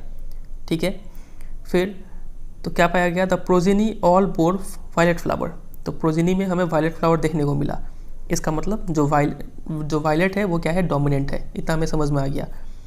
But almost half of them were short, लेकिन जो आधे बच्चे थे वो शॉर्ट थे और आधे बच्चे लंबे थे। इसका मतलब जो पेरेंट थे, तो क्वेश्चन क्या पूछा है देखिए, this suggest that the genetic makeup of the tall parent can be depicted as. तो ये जो टॉल पी प्लांट था उनका जेनेटिक मेकअप कैसा था, तो इतना तो श्योर है कि ये जो वायलेट है सभी बच्चों में वायलेट देखने को मिला, तो वायलेट डोमिनेंट है। ठीक है, तो वायलेट के लिए 2 कैपिटल W आएगा, तो क्या तो ये हो सकता है, नहीं तो आंसर ये हो सकता है। ठीक है, अब देखिए बच्चे सभी तो लंबे नहीं हुए, कुछ शॉर्ट भी हुए, इसका मतलब पेरेंट में कुछ शॉर्टनेस वाला गुण भी होना चाहिए। ठीक है, कैपिटल T स्मॉल t होना चाहिए, ये नहीं हो सकता है, क्योंकि अगर कैपिटल T होता तो सभी बच्चे लंबे निकल जाते। तो इसका आंसर ऑप्शन नंबर C होगा। ठीक है, चलिए दूसरा क्वेश्चन है, a study found that children with light coloured eyes are likely to have parents with light coloured eyes. तो एक स्टडी में पाया गया है कि ऐसे बच्चे जिनका आई का कलर थोड़ा लाइट था उनके पेरेंट्स का भी आई का कलर क्या था, लाइट था। तो क्या on this basis can we say anything about whether the light eye colour trait is dominant और रिसेसिव। क्या इस इंफॉर्मेशन के बेसिस पे हम बोल सकते हैं कि ये जो लाइट आई कलर जो ट्राइट है ये डोमिनेंट है या फिर रिसेसिव है। अगर बोल सकते हैं तो क्यों, नहीं बोल सकते तो क्यों नहीं। तो देखिए एक बार के लिए हम मान लेते हैं कि ये जो लाइट कलर्ड आई ये ट्राइट है ये डोमिनेंट है। तो डोमिनेंट है इसका मतलब पेरेंट में LL होगा। ठीक है, और बच्चे में भी क्या दिख जाएगा, लाइट कलर्ड आइज दिख जाएगा। ठीक है, तो चलिए ये चाहिए। अब दूसरा केस हम लेते हैं, मान लेते हैं कि ये लाइट कलर्ड आई क्या होता, रेसेसिव होता। तब क्या होता, LL होता और दूसरे वाले पेरेंट में भी LL होता और क्रॉस करने के बाद बच्चे में भी LL दिख जाता। तो मतलब ये तो यहाँ पे कुछ भी हम कंक्लूसिवली परफेक्ट वे में नहीं बोल सकते हैं कि ये जो लाइट कलर्ड आई है ये डोमिनेंट है कि रिसेसिव है। ठीक है, हमें एक और पेयर, दूसरा वाला पेयर भी जानना होगा अच्छे तरीके से इसका जवाब देने के लिए। ठीक है, तो ये कंडीशन जो इतना जो लाइन लिखा हुआ है ये डोमिनेंट से भी सेटिस्फाई हो रहा है, रिसेसिव से भी सेटिस्फाई हो रहा है। तो यहाँ पे कंक्लूसिव रिजल्ट हम नहीं बता सकते, तो इसका आंसर भी हो जाएगा no, this information is not sufficient. Question number 7 देखिए, काफ़ी अच्छा क्वेश्चन है। Outline a project which aims to find the dominant coat colour in dogs. कुत्तों का जो रंग है वो उसका डोमिनेंट कलर क्या होगा, एक एक्सपेरिमेंट के जरिए समझाइए। तो देखिए इसका आंसर ऐसे लिखेंगे कि let us consider one parent is homozygous black. Homozygous black मतलब दोनों ही BB है वहाँ पे। ठीक है, अब ये पता नहीं है कि ब्लैक जो कोट कलर है ये डोमिनेंट है कि रिसेसिव है, ये हमें पता नहीं है फिलहाल के लिए। और एक पेरेंट मान लेते हैं जो होमोजाइगस ब्राउन है, BB वहाँ पे मान लेते हैं, छोटा भी, लेकिन अब हम श्योर नहीं है कि ब्लैक डोमिनेंट है और ब्राउन रेसेसिव है, ये हमें पता नहीं है। फिर दोनों को क्रॉस करवाएंगे cross between the two parent produces the of spring with genetic makeup BB, हमें जेनेटिक मेकअप BB मिल जाएगा, ठीक है। अब हमें ये पता नहीं है कि ब्लैक डोमिनेंट है कि ब्राउन डोमिनेंट है, तो हम क्या करेंगे, ऑफ स्प्रिंग को ऑब्जर्व करेंगे। अगर हमें बच्चा F1 का बच्चा अगर ब्लैक दिख गया तो हम बोल देंगे कि ब्लैक डोमिनेंट कोट कलर है, और अगर हमें F1 का बच्चा ब्राउन दिख गया तो हम बोल देंगे कि ब्राउन डोमिनेंट कलर है, ठीक है। तो इतना बात आपको लिखना होगा यहाँ पे।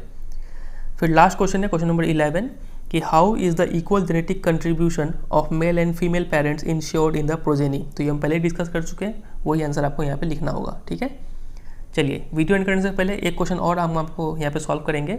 देखिए बहुत अच्छा क्वेश्चन है, ये लिखा हुआ है in peas a pure tall plant TT is crossed with a short plant TT, the ratio of pure tall plants to short plants in F2 is. तो अगर आपको ये कर पाएंगे तो वीडियो को पॉज करके जरूर इसको सॉल्व कीजिए, नहीं तो मेरा सॉल्यूशन देखिए। क्वेश्चन ने बोला है कि एक प्योर टॉल प्लांट है TT, उसको क्रॉस कराया जा रहा है शॉर्ट प्लांट से, प्योर शॉर्ट प्लांट।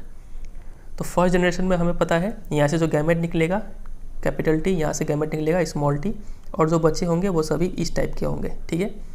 फिर जब तो ये मिल जाएगा F1 में हमें मिला कैपिटल T स्मॉल t।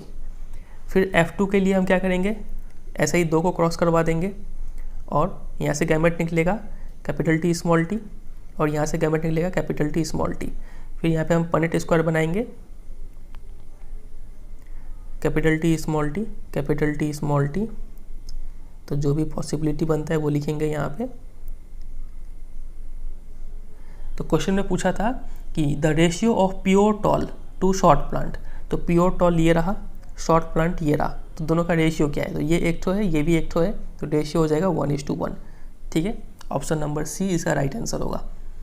चलिए तो उम्मीद करता है आपको समझ में आया होगा ये चैप्टर, और एक क्वेश्चन आपको पहले भी दिए थे, उसको जरूर सॉल्व कीजिएगा और उसका आंसर को कमेंट में पोस्ट कीजिएगा, ठीक है।